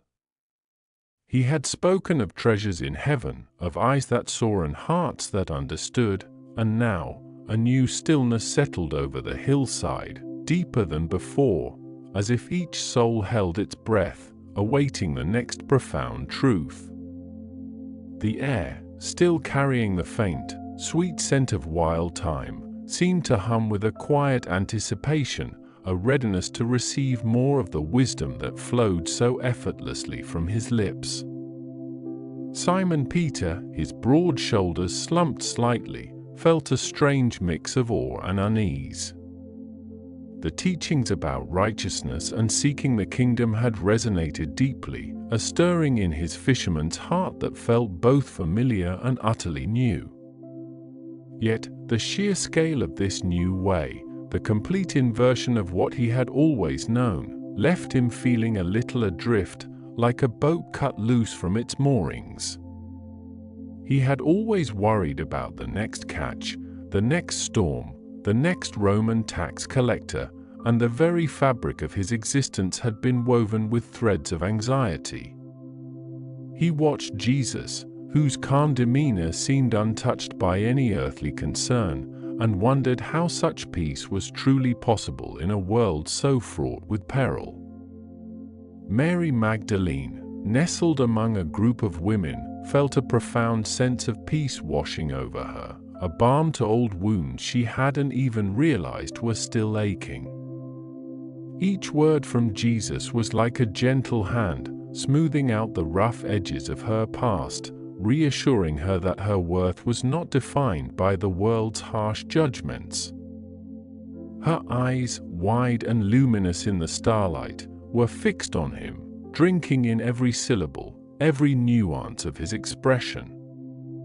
She had known the crushing weight of worry, the gnawing fear of tomorrow, but in his presence, those shadows seemed to recede, replaced by a growing light within her.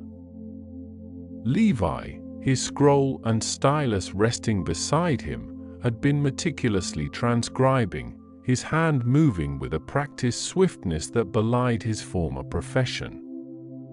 His mind, once sharp and calculating for earthly gain, was now wholly absorbed in capturing these celestial truths.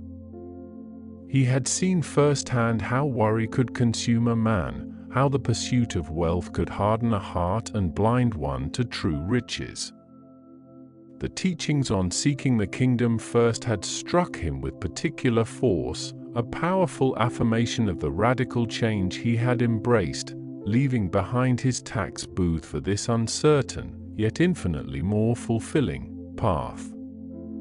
The old woman from Capernaum, her gnarled hands resting in her lap, listened with a mixture of skepticism and dawning recognition. Her life had been a constant struggle against scarcity, against the relentless demands of survival. Worry was as familiar to her as the rising sun, an unwelcome but constant companion.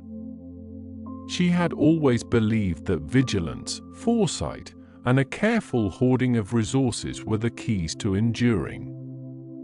To hear a young man speak of casting off such burdens felt almost irresponsible, yet the gentle authority in his voice, the profound compassion in his eyes, held her captive, preventing her from dismissing his words outright. Jesus, sensing the unspoken anxieties that stirred within many hearts, began to speak again, his voice a soft current flowing through the quiet night. "Therefore I tell you," he began, his words carrying across the hillside, "do not be anxious about your life, what you will eat or what you will drink, nor about your body, what you will put on. Is not life more than food, and the body more than clothing?" A ripple of murmurs went through the crowd, a quiet acknowledgement of the universal struggle he addressed. Simon Peter shifted uncomfortably, his mind immediately conjuring images of empty nets and hungry mouths. He had known many nights, staring out at the dark sea, consumed by the very worries Jesus now spoke of. Jesus continued, his gaze lifting towards the vast, star-strewn canvas above them. "Look at the birds of the air, they neither sow nor reap nor gather into barns, and yet your heavenly Father feeds them. Are you not of more value than they?" He paused, allowing the simple, profound truth to settle. "And which of you by being anxious can add a single hour to his span of life?" The old woman from Capernaum found herself looking up, her eyes tracing the flight of a night bird that soared silently against the backdrop of the Milky Way. She had watched birds her whole life, never truly considering their effortless existence, their apparent freedom from the anxieties that plagued human beings.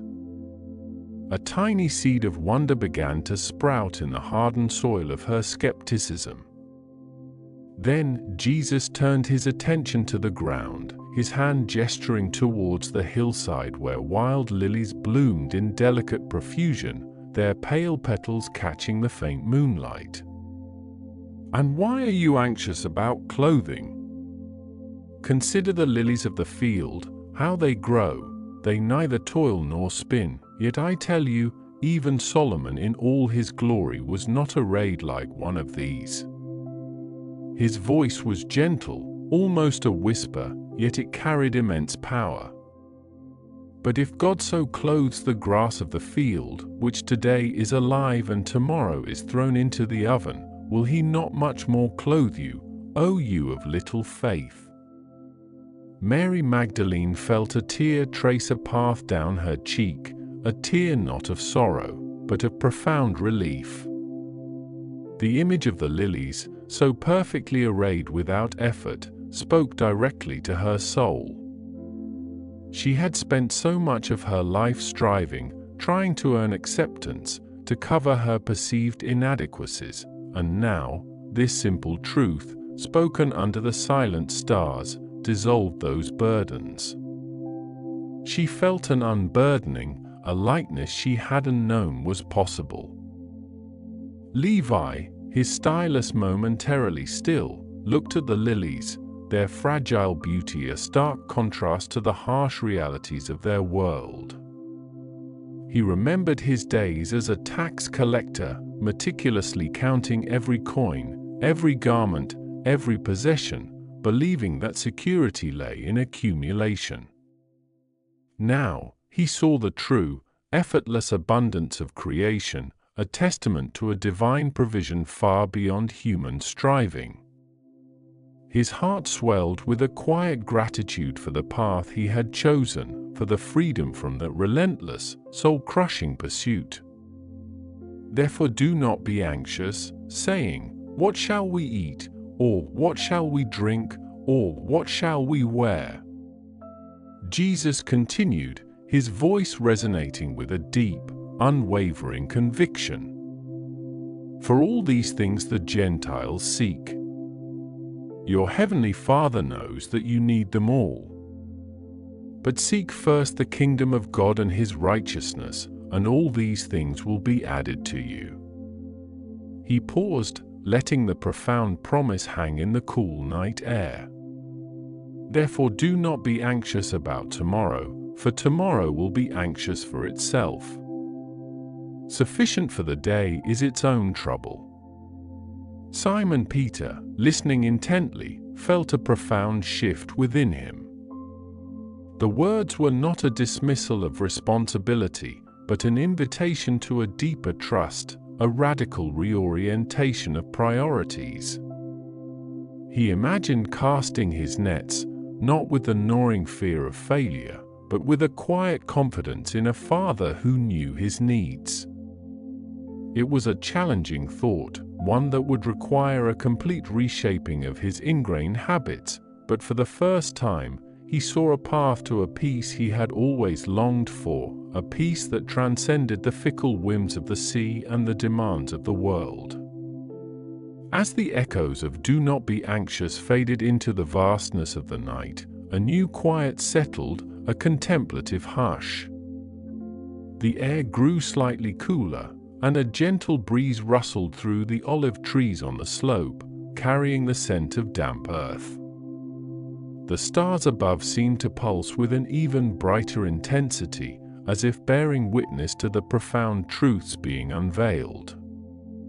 Jesus then shifted his posture slightly, his gaze sweeping over the faces once more, a gentle seriousness in his eyes. He knew the human tendency to look outward, to find fault in others, especially when one felt the weight of their own imperfections. "Judge not, that you be not judged," he began, his voice soft but firm, cutting through the lingering thoughts of worry. "For with the judgment you pronounce, you will be judged, and with the measure you use, it will be measured to you." Simon Peter felt a prick of discomfort. He was quick to judge, quick to anger, quick to see the flaws in others, especially those who seemed to stand in the way of what he believed was right. He often found himself criticizing the Pharisees for their hypocrisy, the Romans for their oppression, and even his fellow fishermen for their laziness. The words of Jesus were a direct challenge to his ingrained way of thinking, a call to turn that critical gaze inward. "Why do you see the speck that is in your brother's eye?" Jesus continued, his voice gentle but unwavering, "but do not notice the log that is in your own eye?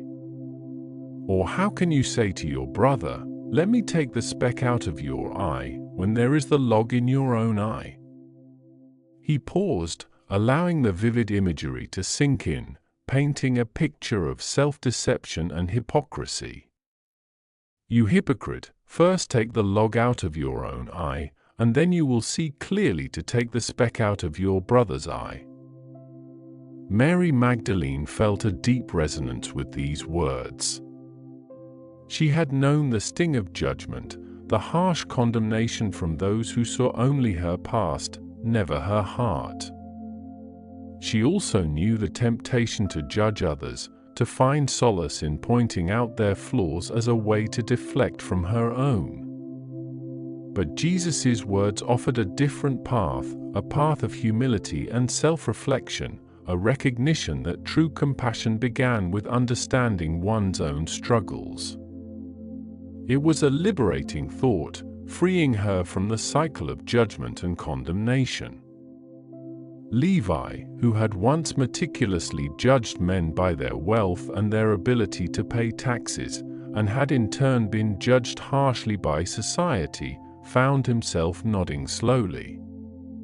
He had seen the hypocrisy of those who outwardly adhered to the law but inwardly harbored greed and malice.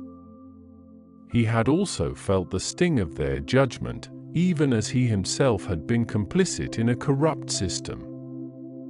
Jesus' teaching was a powerful call to integrity, a reminder that true righteousness began not with outward appearances or the condemnation of others, but with a sincere examination of one's own heart. He remembered the relief he had felt when Jesus had simply seen him, not judged him, and invited him to follow. The old woman from Capernaum, who had spent a lifetime observing the meticulous rules of the law, felt a profound challenge to her long-held beliefs.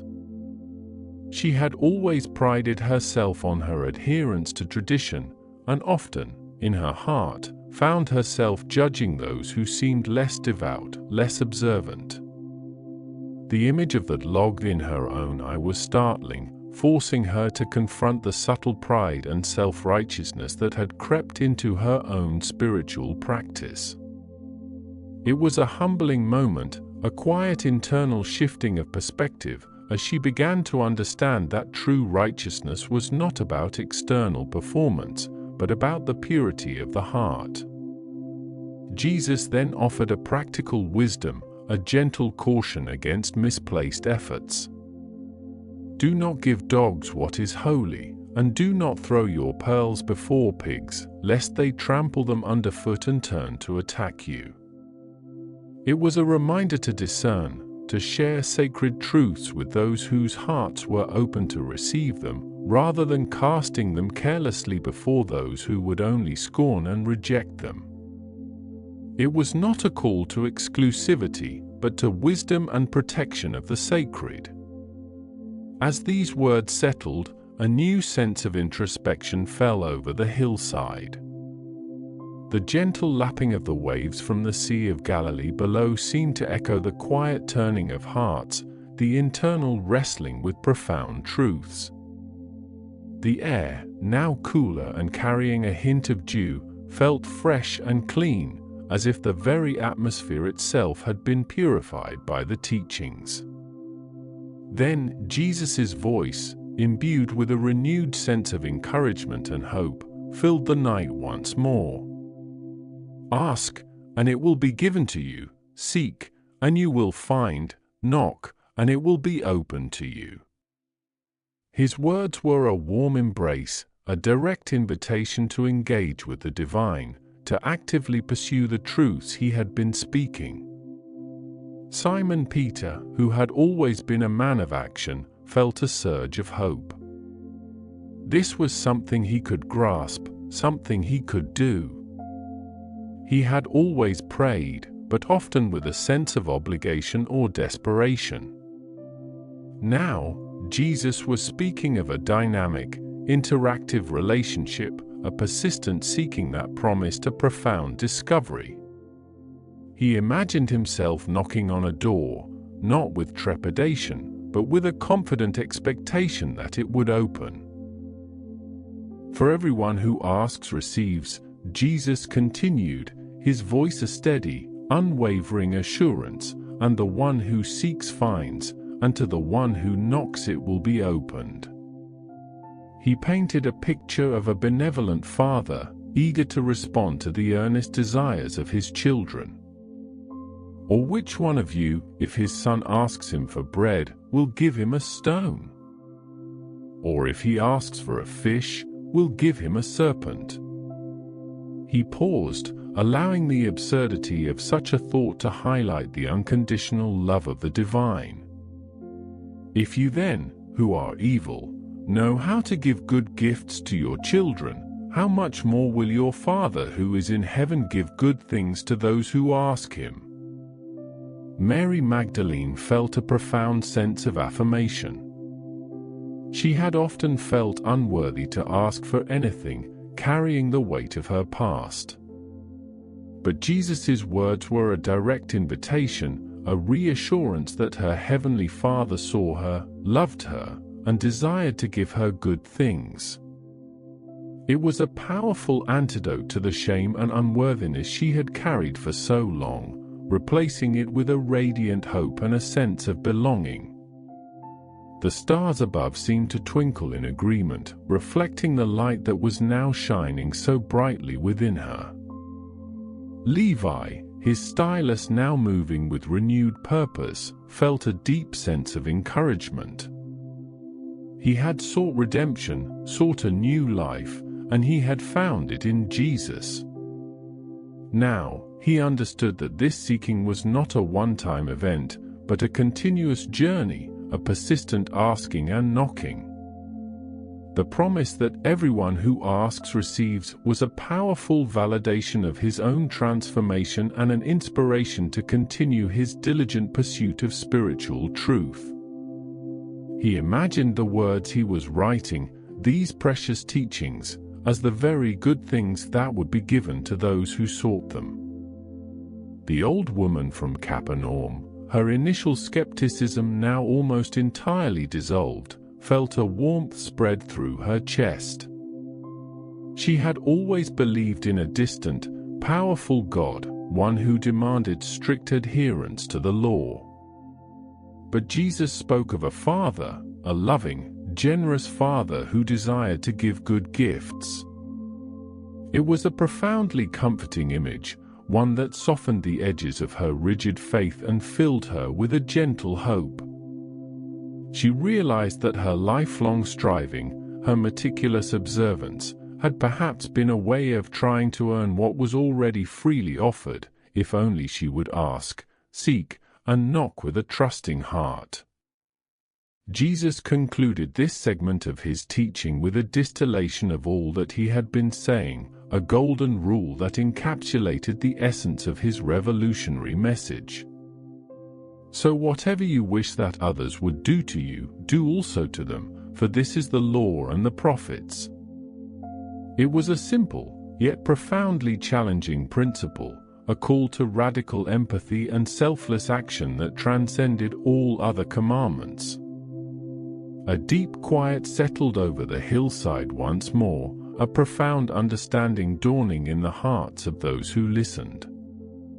The teachings on worry, on judgment, and on seeking God's provision had woven together into a tapestry of divine wisdom, each thread reinforcing the other.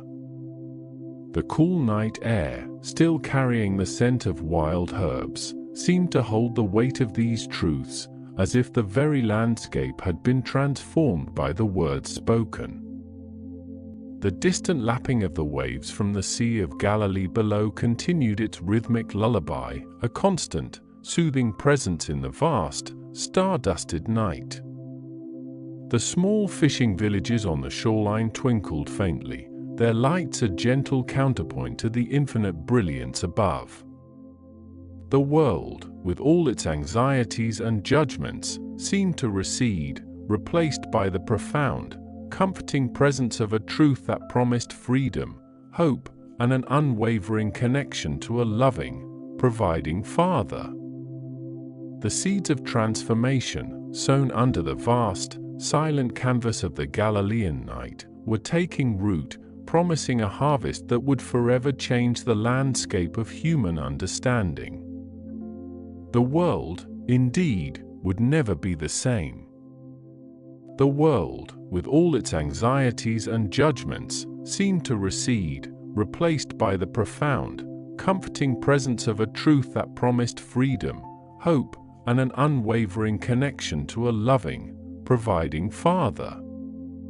The seeds of transformation, sown under the vast, silent canvas of the Galilean night, were taking root, promising a harvest that would forever change the landscape of human understanding.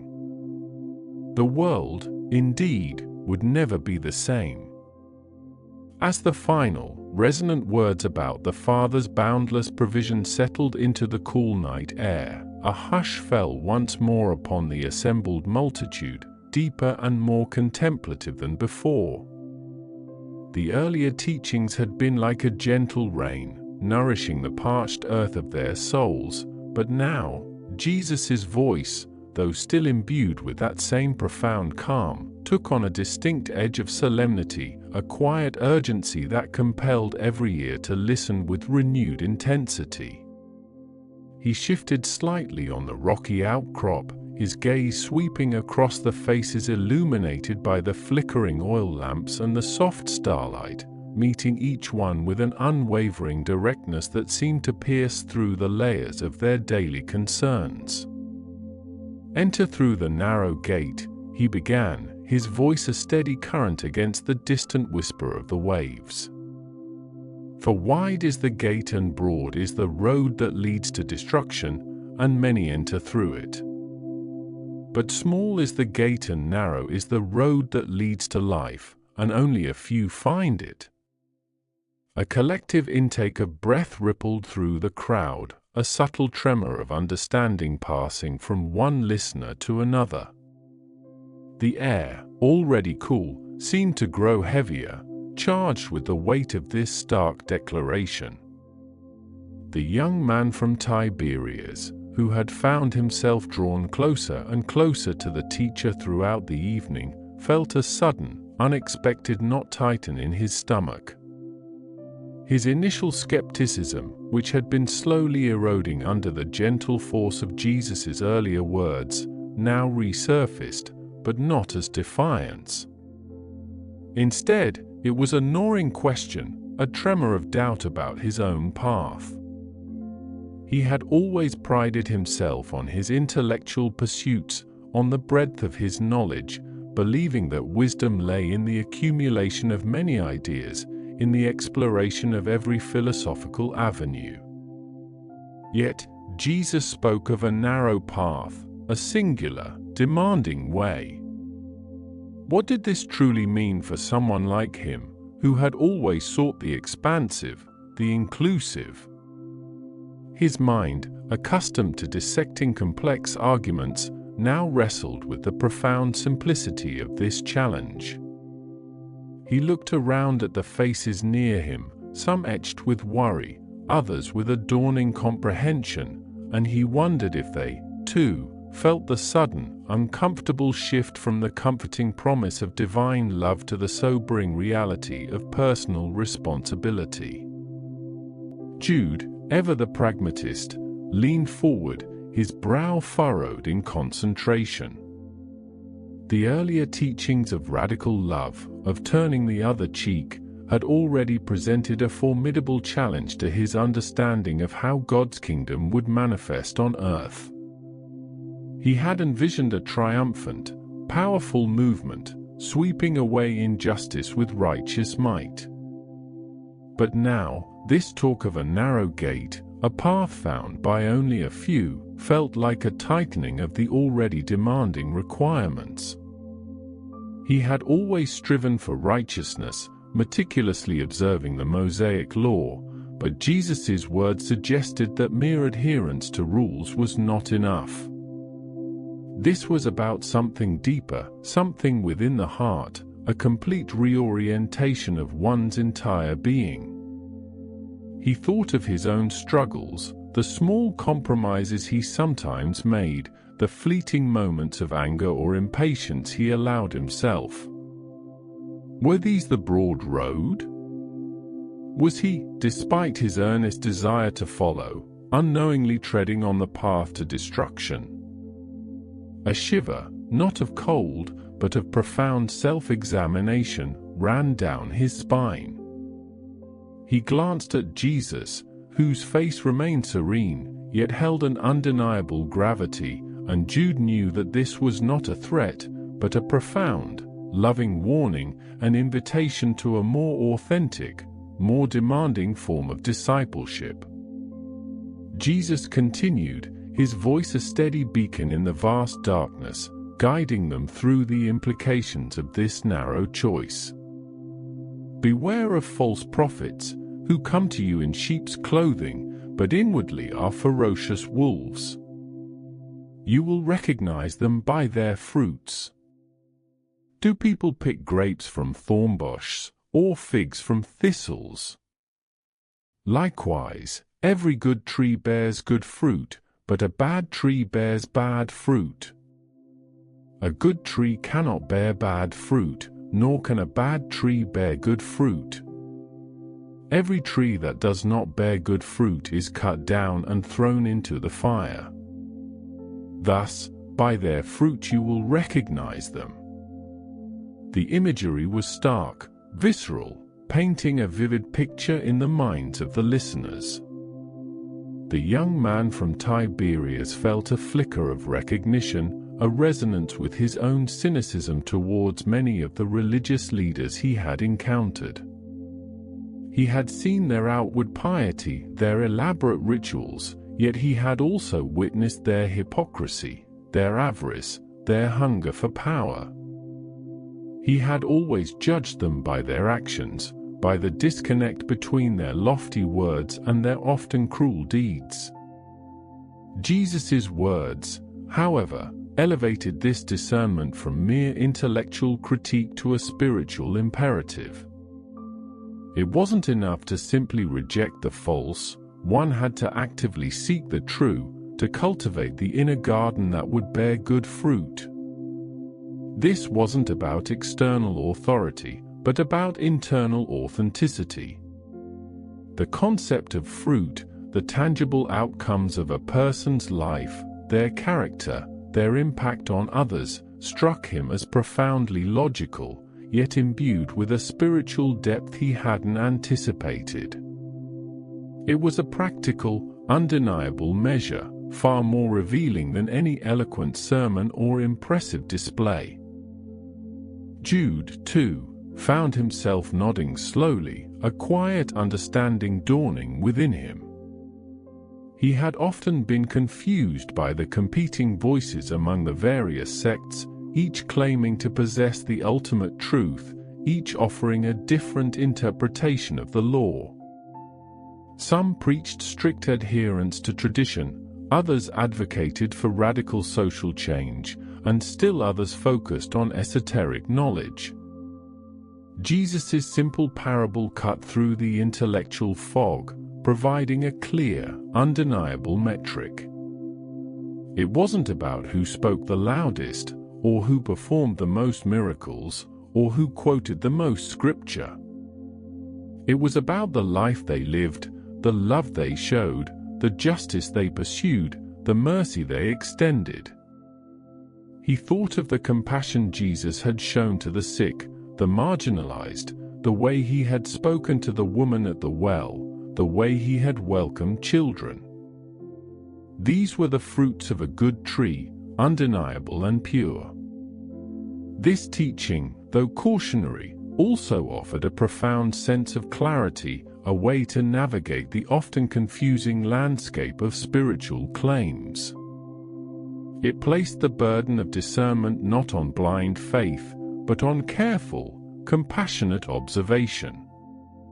The night deepened around them, the stars above seeming to grow even brighter, their silent witness adding to the profound weight of Jesus' words. The air, though still mild, carried a hint of the approaching dawn, a subtle shift in the atmosphere that hinted at the culmination of this extraordinary night.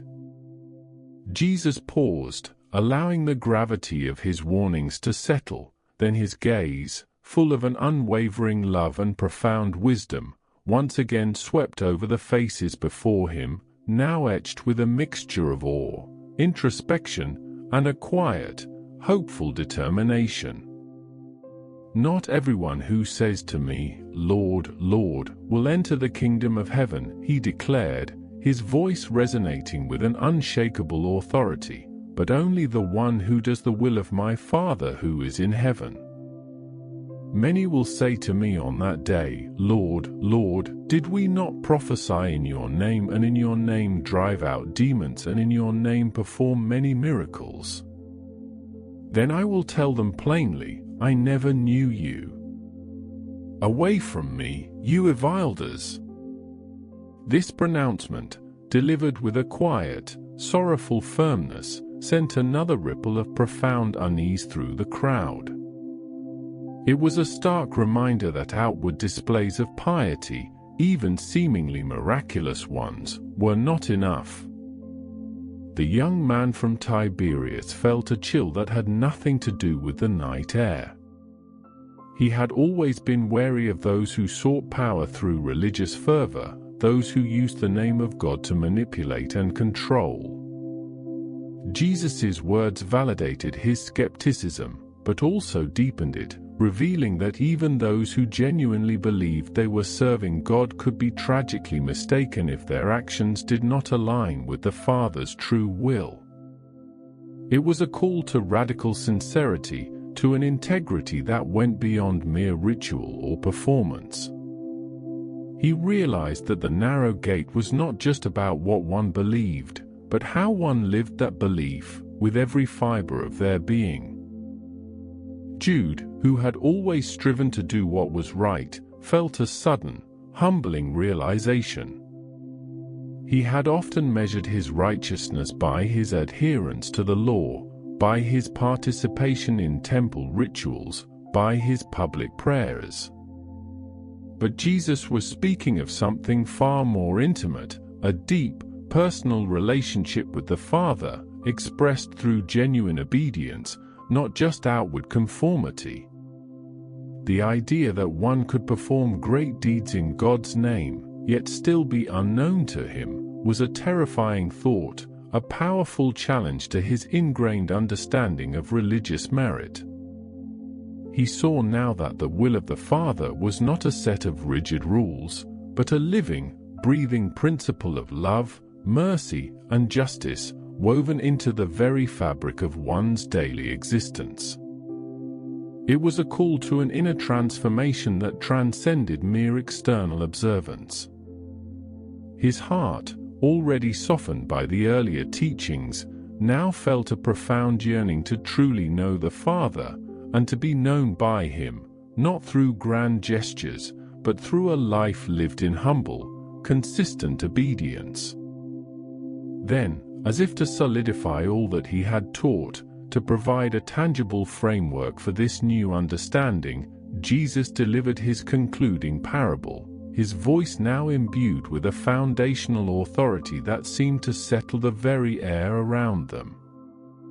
Therefore, everyone who hears these words of mine and puts them into practice is like a wise man who built his house on the rock. The rain came down, the streams rose, and the winds blew and beat against that house, yet it did not fall, because it had its foundation on the rock. But everyone who hears these words of mine and does not put them into practice is like a foolish man who built his house on sand. The rain came down, the streams rose, and the winds blew and beat against that house, and it fell with a great crash, and great was its destruction. The image was immediate, powerful, and deeply resonant for people living in a land prone to sudden, violent storms and flash floods. The young man from Tiberias, who had often seen the devastating aftermath of such events, felt the full weight of the parable's truth. He had always valued intellectual understanding, the ability to grasp complex ideas, to articulate eloquent arguments. But Jesus was saying that understanding alone was insufficient. It was the doing, the practical application, the living out of these truths, that truly mattered.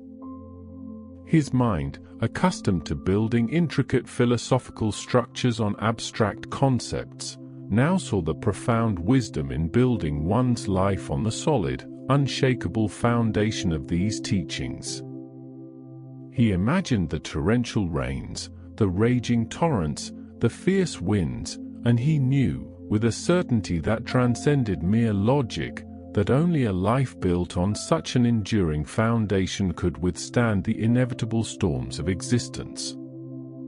This was not just a philosophy, it was a blueprint for an unshakable life, a practical guide to enduring peace and resilience. Jude, the pragmatic disciple, felt a surge of clarity and purpose. This parable, more than any other, seemed to distill the essence of all Jesus had taught that night.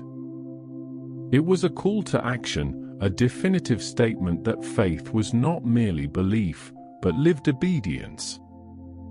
He thought of the many times he had heard the law expounded, discussed, debated, yet how often had he truly lived it, not just observed its letter, but embodied its spirit?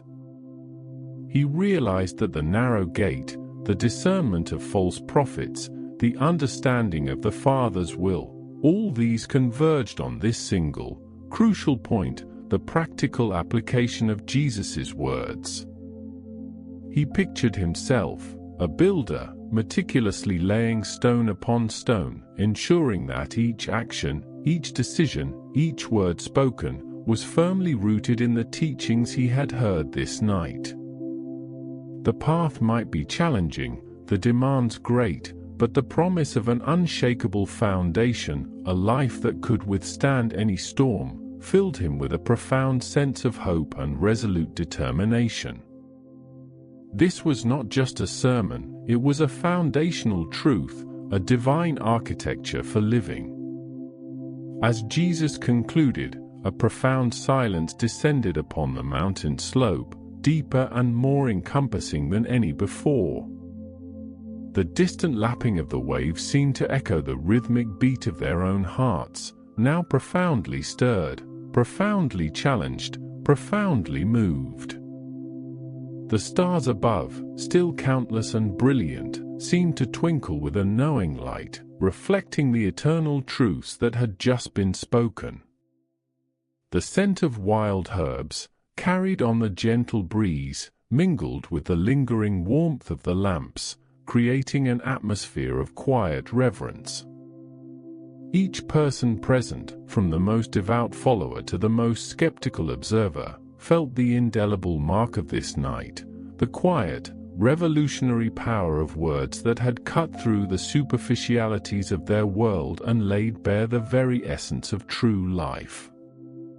The sermon was complete, but its work, the building of foundations, the journey through the narrow gate, had only just begun. The night, though drawing to a close, held the promise of a new dawn, not just over Galilee, but within the very souls of those who had listened. A profound silence settled over the hillside, deeper and more resonant than any quietude they had known before. It was not merely the absence of sound, but a stillness born of revelation, a quietude that hummed with the echoes of truth. The last words of Jesus had faded into the cool night air, yet their resonance lingered, vibrating within the hearts of every soul gathered there. The vast, inky blackness of the Galilean sky, studded with countless, glittering stars, seemed to hold its breath, reflecting the awe that had fallen upon the multitude. The distant, rhythmic lapping of waves from the Sea of Galilee, a soft, constant lullaby, was the only sound that dared to break the spell, a gentle reminder of the world beyond this sacred space. Jesus stood for a moment longer, his gaze sweeping over the faces illuminated by the faint starlight and the glow of a few dwindling torches. His expression was one of profound compassion, a silent benediction upon the weary, the hopeful, the questioning. He had poured out his heart, his very essence, into these teachings, and now he allowed the seeds to settle, to find their own ground within the fertile soil of human understanding. Then, with a gentle nod, a subtle shift of his weight, he turned and began to descend the slope, his movements unhurried, almost imperceptible. Simon Peter, who had been sitting hunched forward, his brow furrowed in concentration throughout the sermon, felt a strange lightness in his chest, mingled with a knot of confusion. He watched Jesus move, a figure of quiet authority, and a wave of conflicting emotions washed over him. The teachings about turning the other cheek, about loving one's enemies, about meekness inheriting the earth, had chafed against his fisherman's instincts, his ingrained sense of justice that demanded an eye for an eye.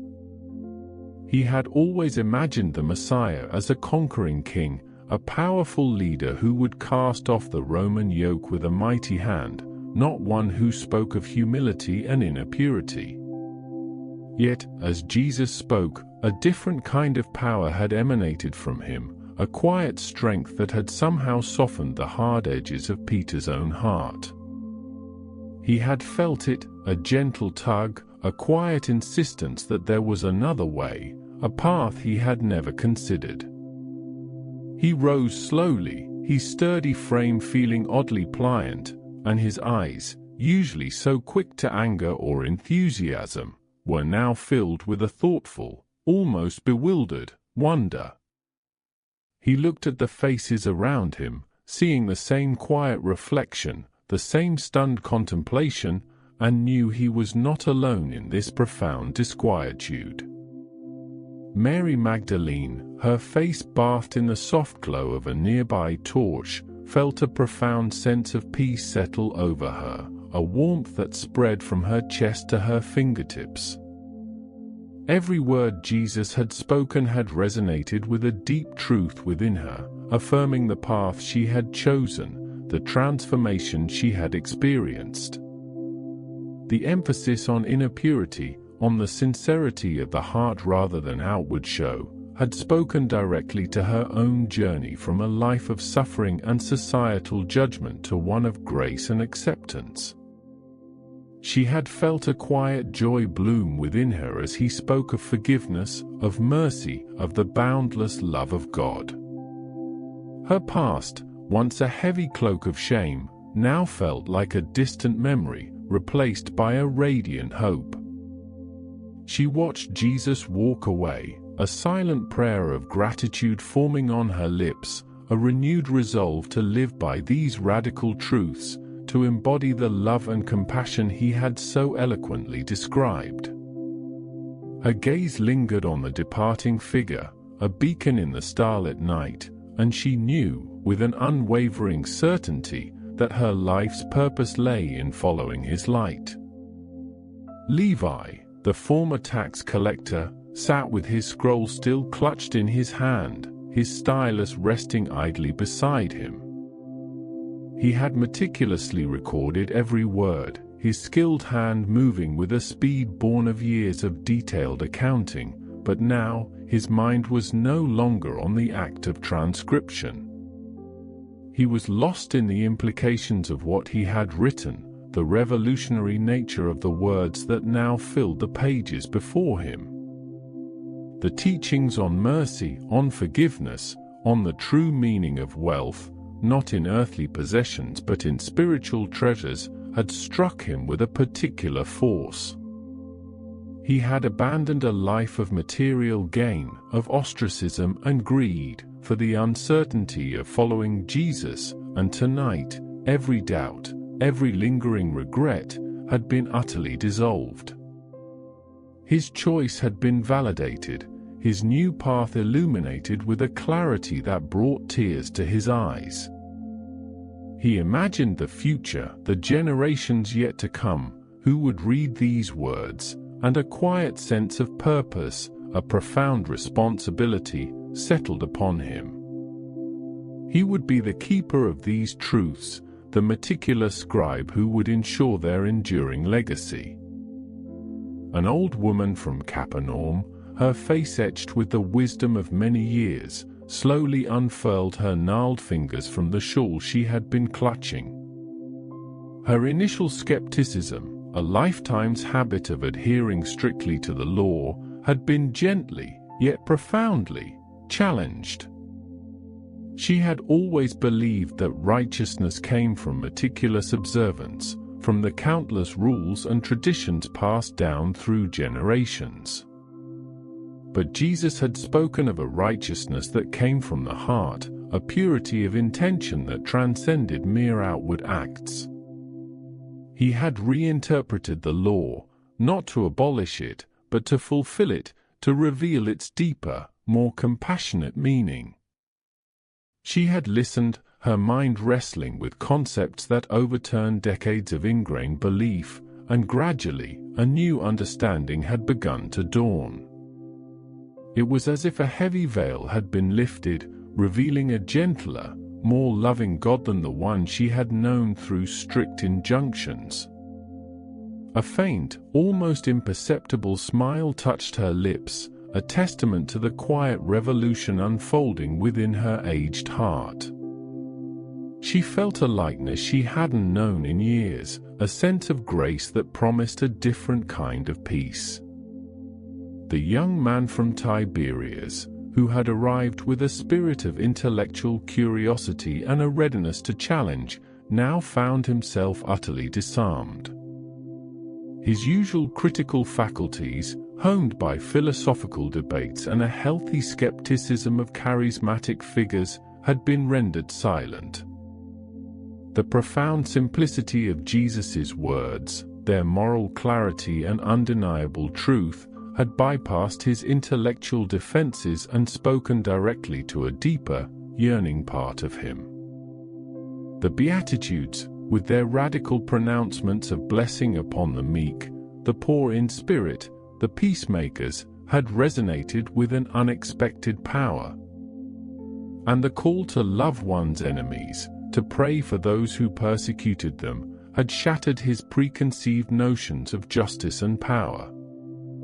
He had come seeking an argument, a display of rhetorical prowess, but he had found something far more profound, a wisdom that transcended mere intellect, a truth that demanded not debate, but transformation. He ran a hand through his dark hair, his restless spirit finally quieted, replaced by a profound sense of wonder and a nascent desire for genuine spiritual inquiry.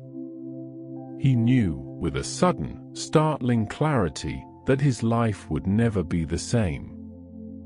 Jude, the pragmatic disciple, watched Jesus disappear into the shadows of the hillside, a thoughtful expression on his face. He had always sought clear directives, practical applications for living a righteous life, and the Sermon on the Mount had provided an abundance of such guidance.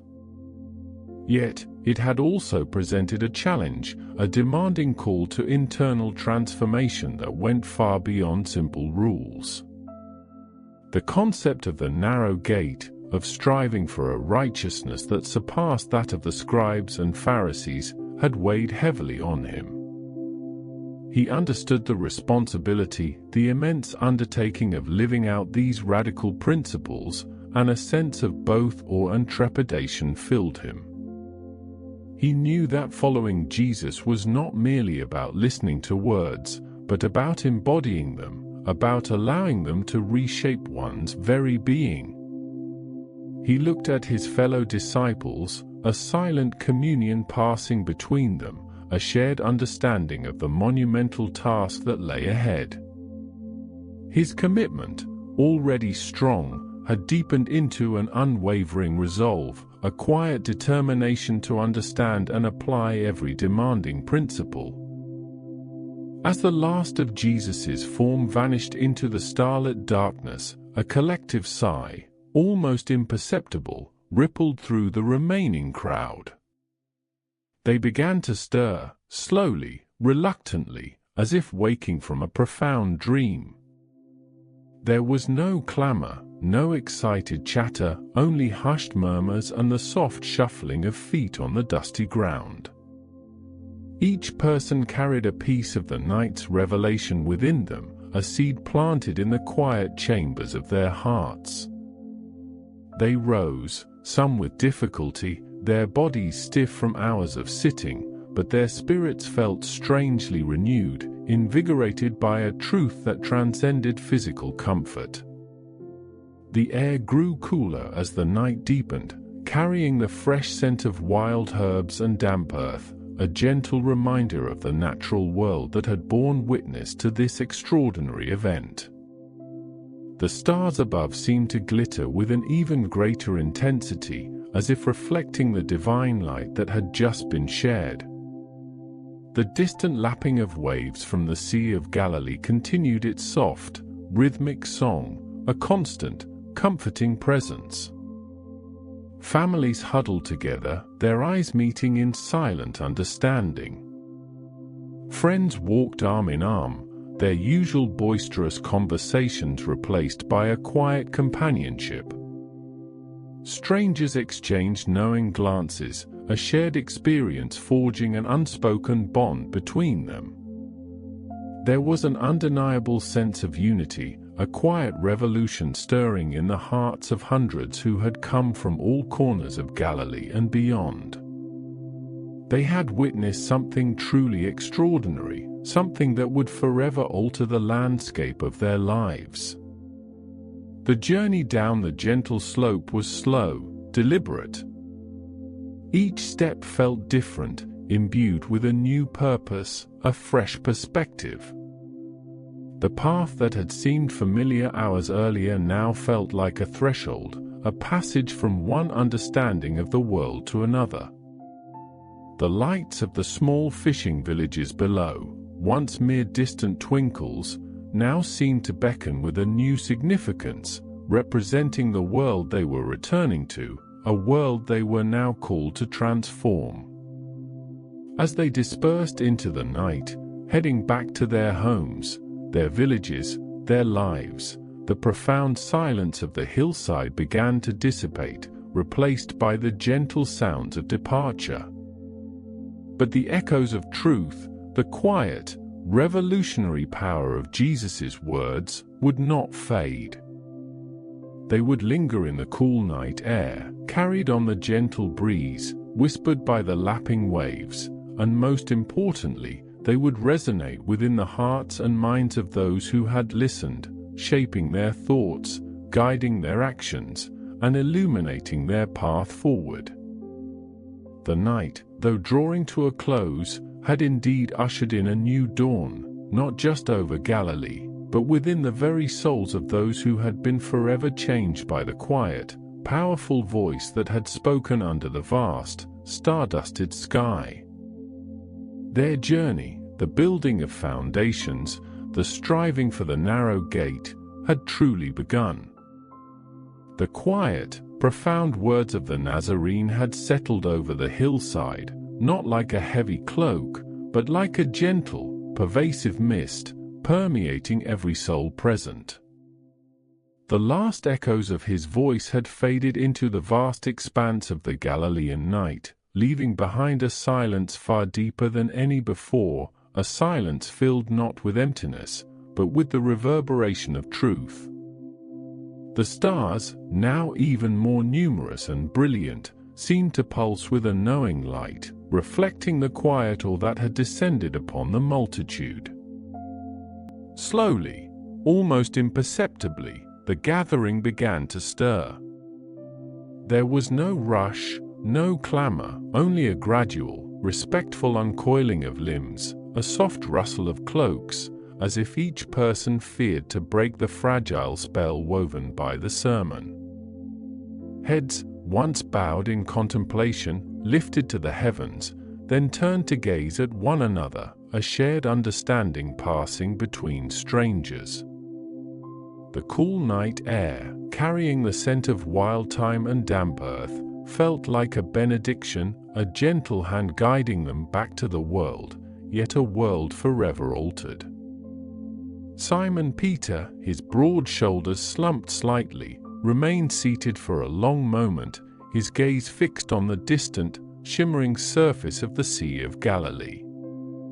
The familiar sight of the water, usually a source of comfort and certainty, now seemed to hold a new, unsettling depth. His mind, accustomed to the straightforward logic of nets and tides, wrestled with the radical simplicity of Jesus' words. "Blessed are the meek, turn the other cheek, love your enemies." These were not the pronouncements of a king ready to rally an army against Rome, nor the fiery condemnations of a prophet calling for vengeance. They were whispers of a different kind of power, one that demanded a surrender of the very strength he prided himself on. He ran a calloused hand over his beard, a frown furrowing his brow. He had imagined a Messiah who would overturn tables, not one who spoke of turning the other cheek. His heart, so quick to anger, so eager for righteous retribution, felt a strange, unsettling ache. Was it possible that the true battle was not against the legions of Caesar, but within the tumultuous landscape of his own soul? The thought was both daunting and strangely liberating. He had always sought to do great things for God, to fight for his kingdom. Now, Jesus had spoken of being great, of being merciful, of being pure in heart. The weight of his own expectations, the burden of his worldly desires, felt suddenly heavier, yet there was also a nascent spark of something new, a quiet invitation to a different kind of strength, one he had never considered. He pushed himself to his feet, his movements slow and deliberate, the familiar ache in his knees a grounding counterpoint to the swirling thoughts in his mind. He would follow, he knew that much, but the path ahead seemed far less clear, and far more demanding than he had ever imagined. A few paces away, Mary Magdalene rose with a grace that belied the long hours of sitting. Her eyes, luminous even in the dim starlight, held a profound serenity, a quiet joy that seemed to emanate from within. The teachings on inner purity, on the sincerity of the heart, had resonated with her like a perfectly tuned lyre. She had known the sting of judgment, the burden of a past that society refused to forget, but Jesus had seen beyond all that, straight to the yearning heart beneath. His words were not just a balm, they were a confirmation, a validation of the new life she had found, a life dedicated to love and compassion. She thought of the women Jesus had spoken of, those who would be blessed for their meekness, for their hunger and thirst for righteousness. She felt a deep kinship with them, a quiet strength blooming in her chest. The world might scorn, But God saw the heart, and that was all that truly mattered. She pulled her simple cloak tighter around her shoulders, not against the chill, but as if to hold close the warmth of the truth she had just received. Her path was clear, illuminated by the light of His words, a path of selfless devotion, of quiet service, of carrying the flame of His love into a world that so desperately needed it. She felt no fear, only a deep, abiding peace, and a quiet resolve to live out every word she had heard. Levi, his scroll and stylus carefully tucked into his satchel, stood a little apart from the dispersing crowd, his gaze still fixed on the place where Jesus had stood.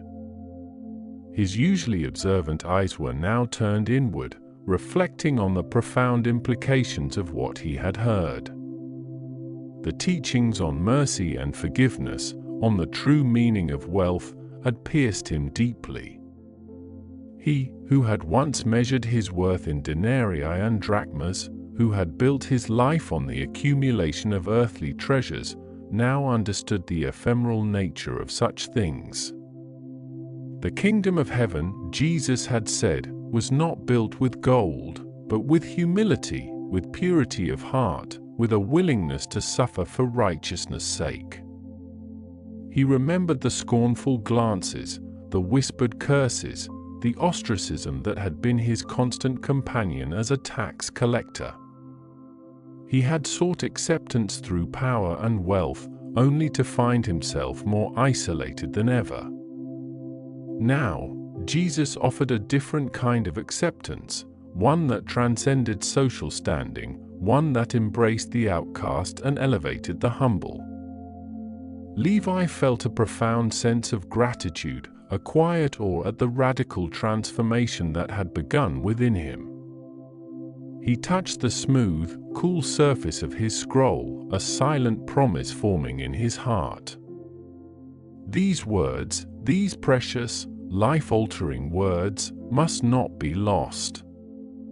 He would dedicate his life to preserving them, to ensuring that the wisdom spoken on this Galilean hillside would echo through generations, a testament to the boundless mercy and transformative power of God. The old woman from Capernaum, her gnarled hands resting on her walking stick, watched the younger ones move away, her ancient eyes filled with a mixture of wonder and bewilderment. Her life had been a meticulously woven tapestry of observance, every thread carefully placed according to the law. She had found comfort in the strictures, in the clear delineation of right and wrong, in the rituals that connected her to generations past. But Jesus had spoken of a different kind of righteousness, one that resided not in the outward act, but in the inward intention. If your eye causes you to sin, if your brother has something against you, he had taken the familiar commandments and turned them inside out, revealing a deeper, more demanding truth. She had always believed that God's favor was earned through diligent adherence to the letter of the law. Now, she heard that true righteousness stemmed from a heart overflowing with love, mercy, and forgiveness, even towards enemies. The thought was both unsettling and strangely liberating. The burden of endless rules, of constant fear of transgression, began to lift, replaced by the daunting yet beautiful challenge of cultivating a pure heart. She felt a profound shift within her, a gentle loosening of old paradigms, a quiet questioning of lifelong assumptions. The world, which had once seemed so rigidly defined, now shimmered with new possibilities, a landscape of grace she had barely glimpsed. She took a slow, deliberate breath, the cool night air filling her lungs, and felt a new, gentler understanding of faith begin to bloom within her ancient spirit. The young man from Tiberias, his usual restless energy subdued, stood leaning against a gnarled olive tree, his gaze lost among the distant stars. His mind, usually a bustling marketplace of philosophical debates and intellectual challenges, was now unusually quiet, filled only with the resonant echoes of Jesus' voice. He had come seeking to dissect, to analyze, perhaps even to dismiss, this charismatic figure from Nazareth.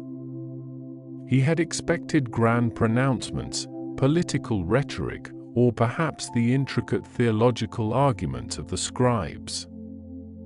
Instead, he had heard a simplicity that disarmed his intellectual defenses, a moral clarity that cut through the sophistry of his own thoughts. The Beatitudes, in particular, had struck him with the force of a revelation. Blessed are the poor in spirit, blessed are those who mourn, blessed are the peacemakers. These were not the tenets of power or worldly success, but of a profound, counterintuitive wisdom. He had always sought truth in logic and reason, in the eloquent arguments of philosophers. But Jesus had spoken of a truth that resided in the heart, in the transformed spirit, in the radical act of loving one's enemies. His skepticism, once a formidable shield, had crumbled, leaving him exposed to a profound, unsettling beauty. He felt a stirring deep within him, a nascent curiosity that transcended mere intellectual inquiry. This was not a debate to be won, but a journey to be undertaken, a path towards a wisdom he had never truly understood. The stars above seemed to wink at him, inviting him to look beyond the surface, to seek the true light within. Jude, practical and earnest, walked slowly down the hillside, his brow furrowed in thought. He had always sought clear directives, tangible actions, a straightforward blueprint for building the kingdom of God on earth. He had imagined a kingdom of justice, of order, of clear rules that would guide the righteous. But Jesus had spoken of a kingdom that began within, a transformation of the heart that would then manifest in outward actions. Unless your righteousness exceeds that of the scribes and Pharisees. The words had challenged his desire for simple answers, for easy categories of right and wrong. He grappled with the implications of loving one's enemies, of turning the other cheek, of offering his cloak when only his tunic was demanded. These were not easy commands, they were radical, demanding a complete reorientation of his understanding of strength and justice. He had always believed that God's kingdom would be established through power and righteousness, but Jesus spoke of meekness and mercy. The responsibility of living out these demanding principles felt immense, yet there was also a profound sense of purpose, a deepening of his commitment. The path ahead was not a straight, well-marked road, but a narrow, winding ascent, requiring constant vigilance and an unwavering dedication to the radical message he had just heard. He looked up at the vast, star-dusted sky, the distant lapping of waves from the Sea of Galilee, a soft, constant lullaby, and knew that his journey, though challenging, had only just begun. As the last of the listeners began their descent, the hillside slowly emptied, returning to its natural, quiet state. The air grew cooler, the breeze carrying the faint, sweet scent of night-blooming jasmine from a nearby thicket. The distant lights of the fishing villages along the shoreline twinkled like fallen stars, their gentle glow a comforting beacon in the vast darkness. The rhythmic lapping of waves against the shore continued its soft, constant lullaby, a timeless sound that had witnessed countless dawns and dusks, and now, this profound night. The moon, a slender crescent, began its slow ascent, casting a silvery sheen over the landscape, illuminating the path for those who walked away, their steps now imbued with a new purpose. Each person carried a seed within them, a seed planted by the words of the Nazarene, a seed of radical love, of profound humility, of unwavering hope. The world outside might remain unchanged, the Roman legion still marched, the scribes still debated, but within the hearts and minds of those who had listened, a quiet revolution had begun.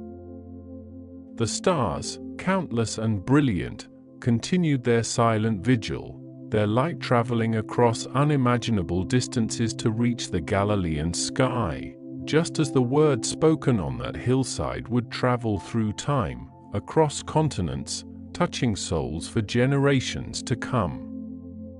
The night, though deep and vast, held a promise of a new dawn, not just over the physical landscape, but within the very essence of humanity.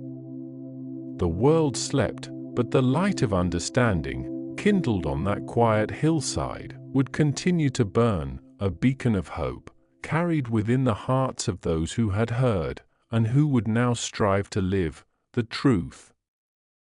And as the last faint footsteps faded into the distance, the Galilean night, serene and still, settled into a peaceful slumber, holding the echoes of a sermon that had changed everything. The cool, soft breeze that had carried Jesus' words across the hillside now whispered through the olive trees, rustling their ancient leaves like pages turning in a forgotten book, and the air, still imbued with the scent of wild thyme and distant cedar, began to grow perceptibly cooler as the deepest hours of the night approached. The last of the listeners, their hearts heavy with the profound truths they had absorbed, had long since departed, their sandals scuffing softly on the dusty paths leading down towards Capernaum or Magdala, leaving behind only the hushed stillness of the Galilean night and the silent, watchful stars. Yet, a small group remained, drawn by an invisible thread of devotion and a profound need to simply be in the presence of the man who had spoken with such unparalleled authority and love, their figures silhouetted against the faint, pearlescent glow of the distant Sea of Galilee. Simon Peter, his broad shoulders slightly slumped not from weariness but from the weight of the day's revelations, sat a little apart from the others, his gaze fixed on the shimmering expanse of the lake below, where the lights of fishing boats, like fallen stars, danced gently on the water's surface.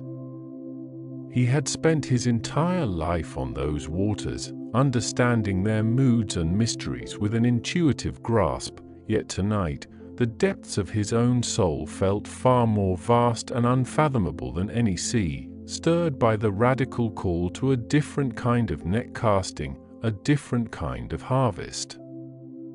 He remembered Jesus' words about turning the other cheek, about loving one's enemies, and a knot of conflict tightened in his gut, for his fisherman's spirit, accustomed to direct action and swift resolution, struggled with the profound passivity and boundless forgiveness that Jesus had so eloquently described. How could one truly live such a life in a world so often brutal and unforgiving, a world where Roman legions marched with iron discipline and local tax collectors extracted their dues with unyielding efficiency? These were questions that gnawed at the edges of his newfound faith, questions that would require not just intellectual answers but a complete reordering of his very being, a transformation as profound as the turning of the tides. Nearby, Mary Magdalene, wrapped in a simple shawl that offered little protection against the growing chill, sat with her eyes closed, her face upturned towards the heavens, as if seeking to absorb the celestial light directly into her spirit.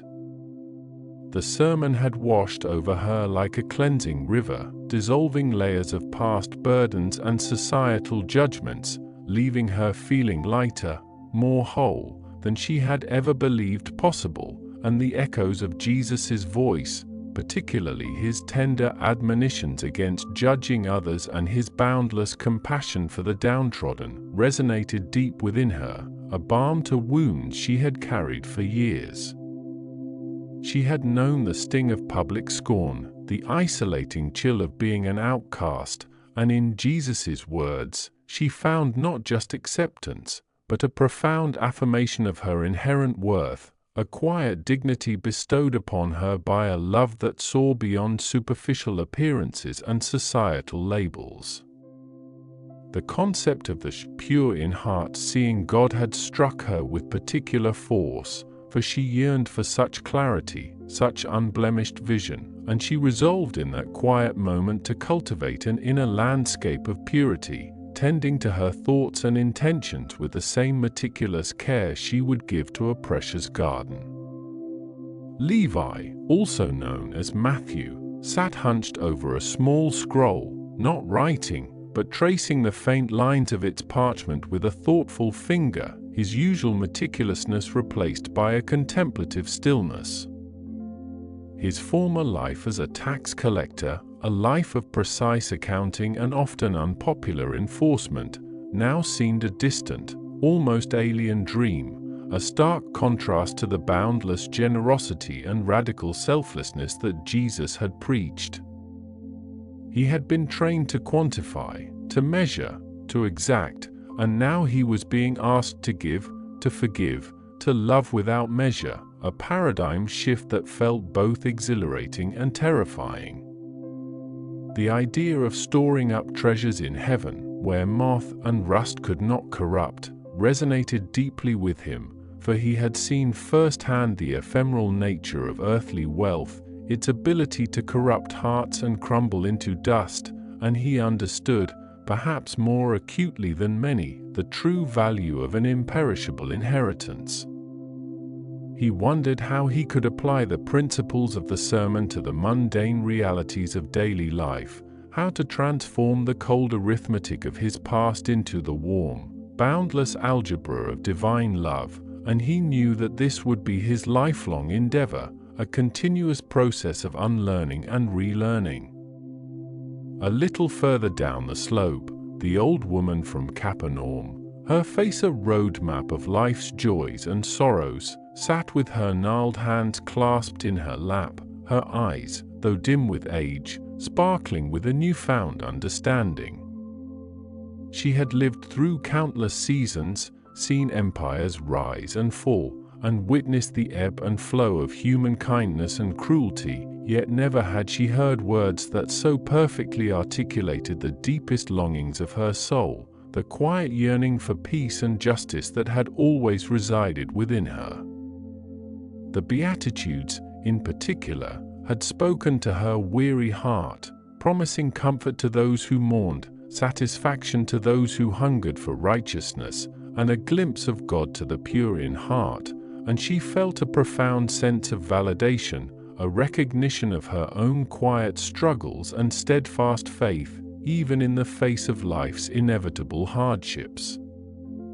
She thought of her grandchildren, sleeping peacefully in their beds down in Capernaum, and a prayer formed silently on her lips, a fervent hope that they, too, would one day come to know this profound truth, this path to a blessed life, a life lived in harmony with the divine.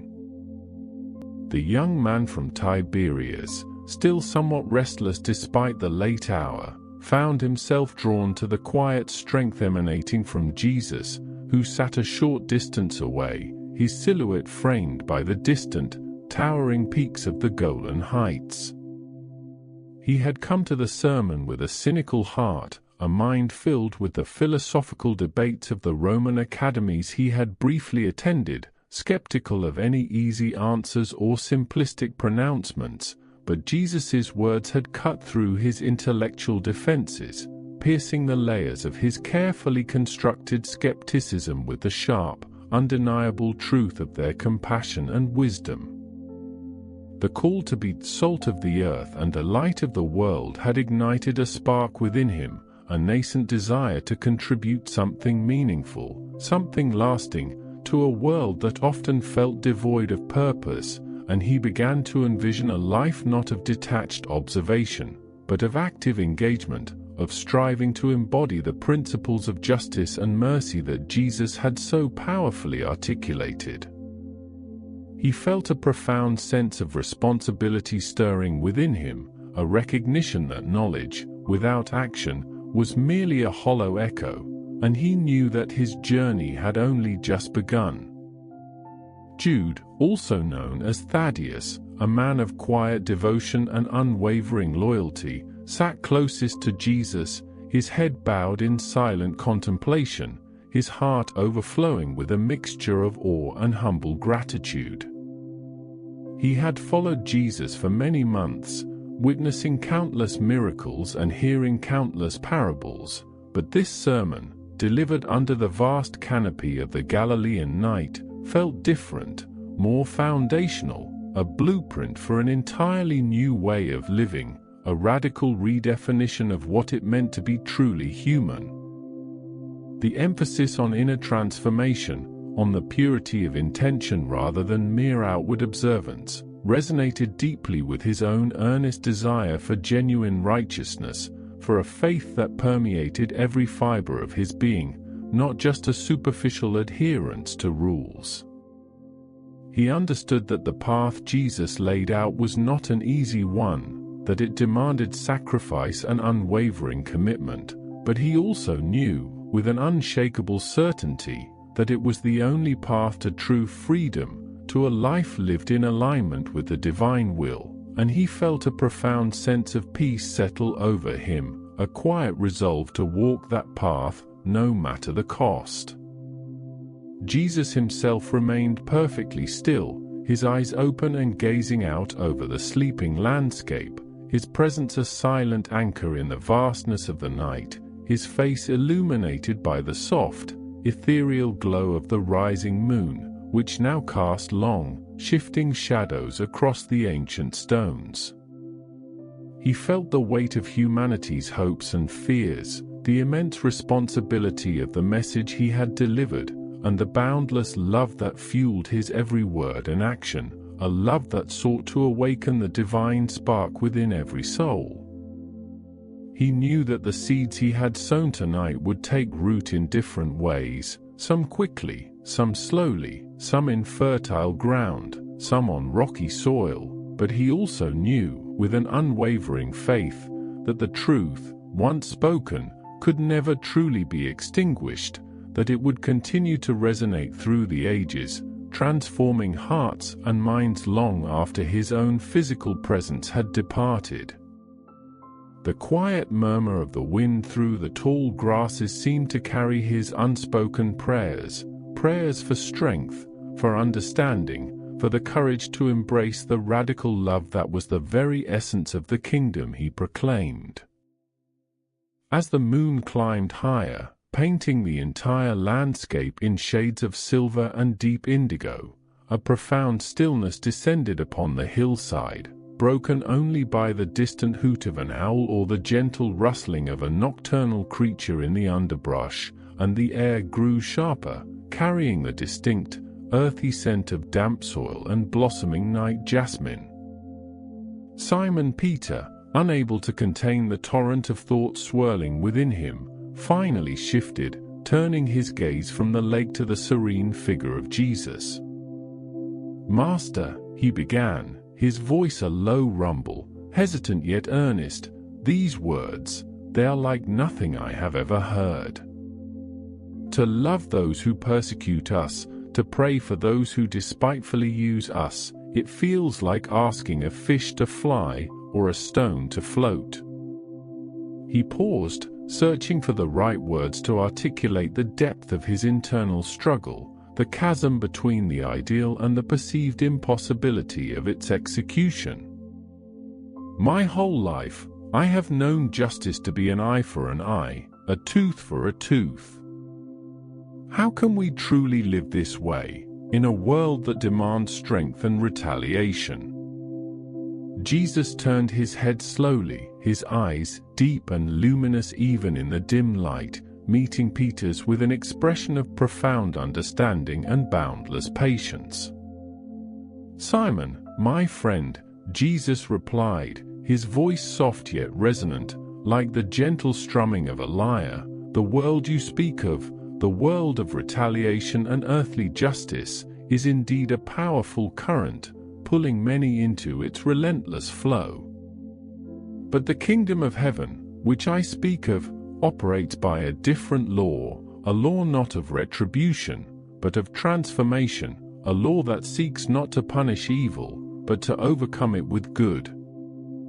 He gestured vaguely towards the vast, star-strewn sky. Consider the stars, Simon.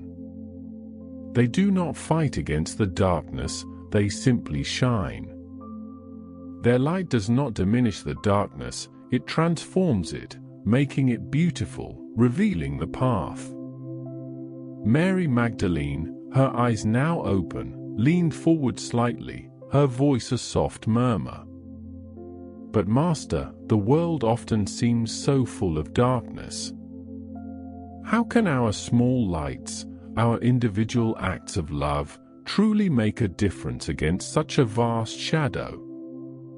Her question hung in the cool night air, a reflection of the universal human struggle against despair and the feeling of powerlessness in the face of overwhelming adversity. Jesus smiled gently, a fleeting expression that illuminated his face with a quiet radiance. "Ah, Mary," he said, his gaze sweeping over the small group, "you speak of a truth that many feel in their hearts.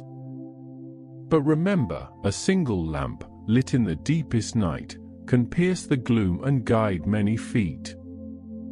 It is not the size of the light that matters, but its unwavering presence, its steadfast refusal to be extinguished. Each act of kindness, each word of forgiveness, each moment of selfless love, is a spark from that divine flame, and together, these sparks can ignite a fire that warms the world, melting away the coldness of hatred and indifference." He paused, allowing his words to sink in, to resonate within the quiet chambers of their hearts. "The kingdom of heaven is not a distant realm, Mary, but a seed within you, waiting to be nurtured, waiting to grow. When you live by its principles, you bring that kingdom to bear upon the earth, transforming the world one heart, one moment, at a time." Levi, ever practical, spoke next, his voice thoughtful. "Master, you spoke of not worrying about tomorrow, of trusting in the Father to provide for our needs, like the lilies of the field and the birds of the air. Yet, we live in a world where provision is often uncertain, where hunger is a constant companion for many. How do we reconcile this trust with the very real need to labor, to plan, to secure our daily bread?" His question was not one of doubt, but of seeking clarity, of understanding the practical application of such profound spiritual truths in a world governed by tangible realities.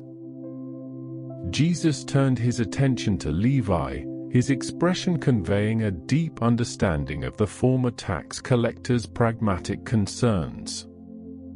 "Levi," he began, his voice carrying the gentle wisdom of ages, "I do not teach idleness, nor do I suggest that we abandon our responsibilities to ourselves and to those who depend upon us.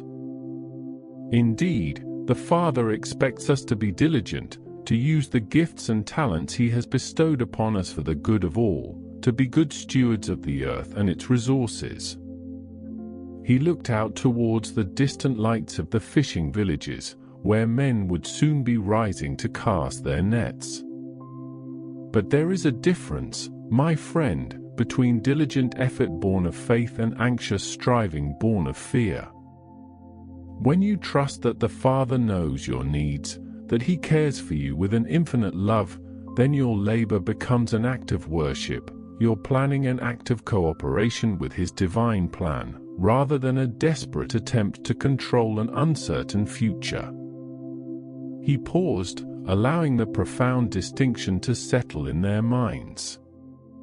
"Seek first the kingdom of God and His righteousness, and all these other things will be added unto you, not because you have earned them through worry, but because you have aligned your life with the very source of all provision, with the boundless generosity of the Creator.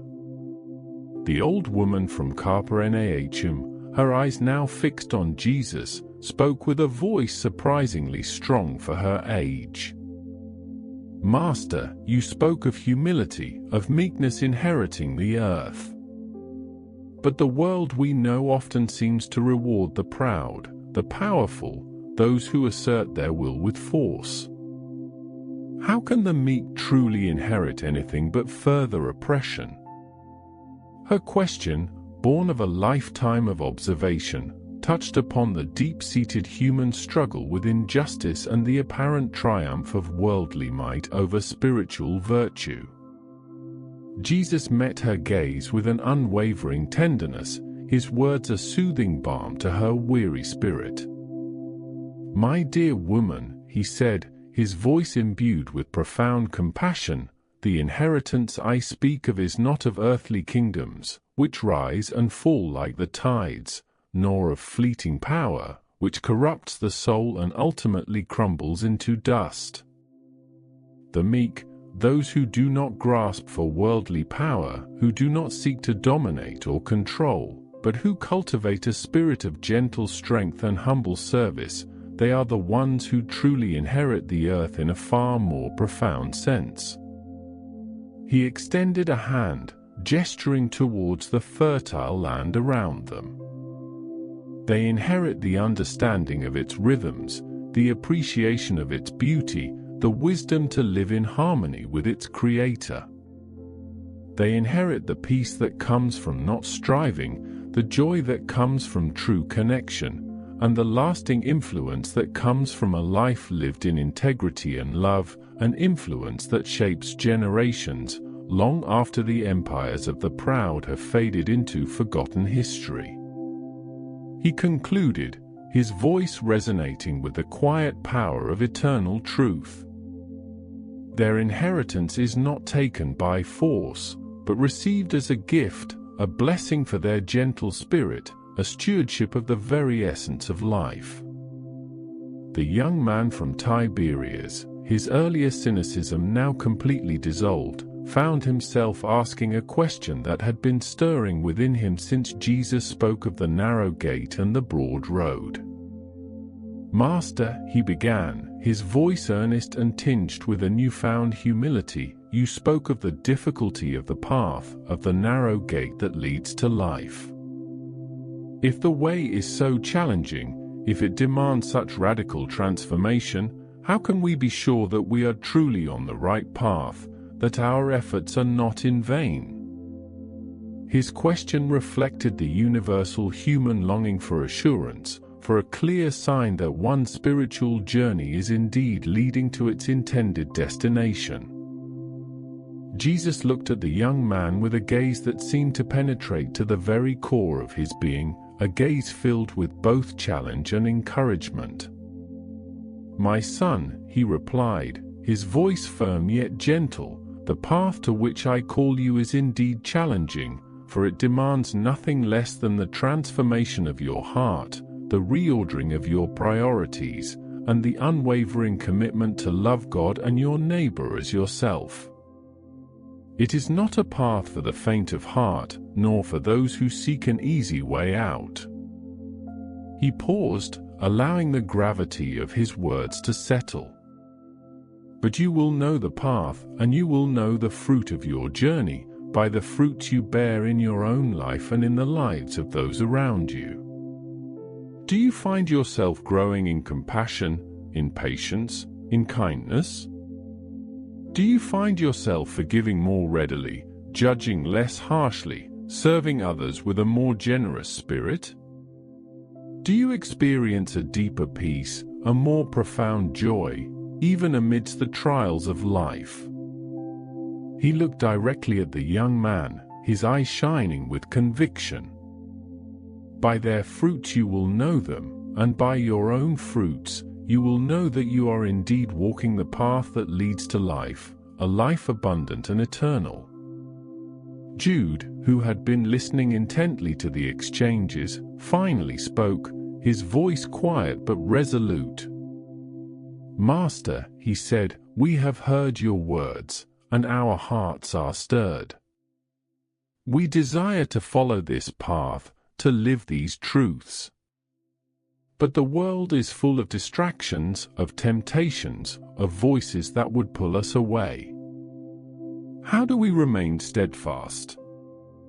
How do we keep our focus on the kingdom, even when the demands of earthly life press in upon us?" His question was a heartfelt plea for guidance, for practical wisdom in navigating the complexities of daily existence while striving for spiritual purity.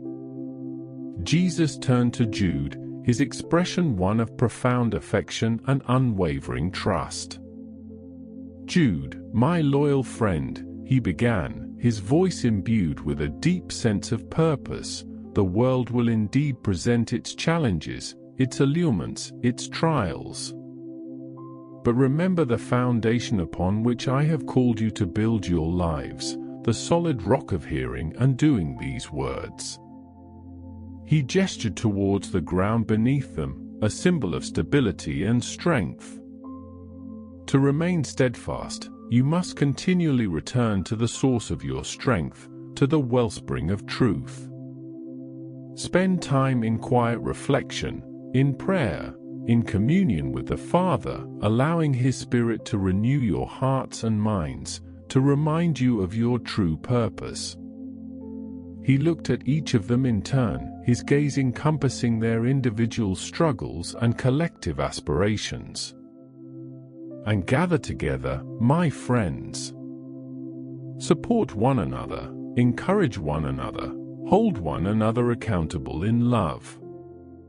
For just as a single ember can grow cold and die, a cluster of embers can ignite a roaring fire, sustaining its warmth and light even in the fiercest winds.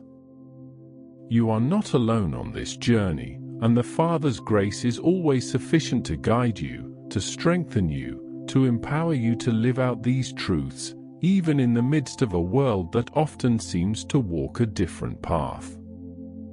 A comfortable silence settled over the group once more, a silence filled not with emptiness, but with the profound resonance of Jesus' words, with the quiet hum of spiritual transformation taking root in their souls. The moon, now high above, cast a silvery sheen across the entire landscape, illuminating the ancient olive trees, the winding paths, and the distant, shimmering surface of the Sea of Galilee, which seemed to breathe in and out with the gentle rhythm of the night. The air, though still cool, felt infused with a palpable sense of peace, a quiet assurance that, despite the challenges ahead, they were indeed on the right path, guided by a love that transcended all understanding. As the first faint blush of dawn began to paint the eastern sky with hues of rose and gold, subtly softening the sharp edges of the night, Jesus slowly rose to his feet, his movements graceful and unhurried. The disciples, sensing the unspoken signal, also stirred, their limbs stiff from the long night of contemplation but their spirits renewed and invigorated. The stars, which had been their silent companions,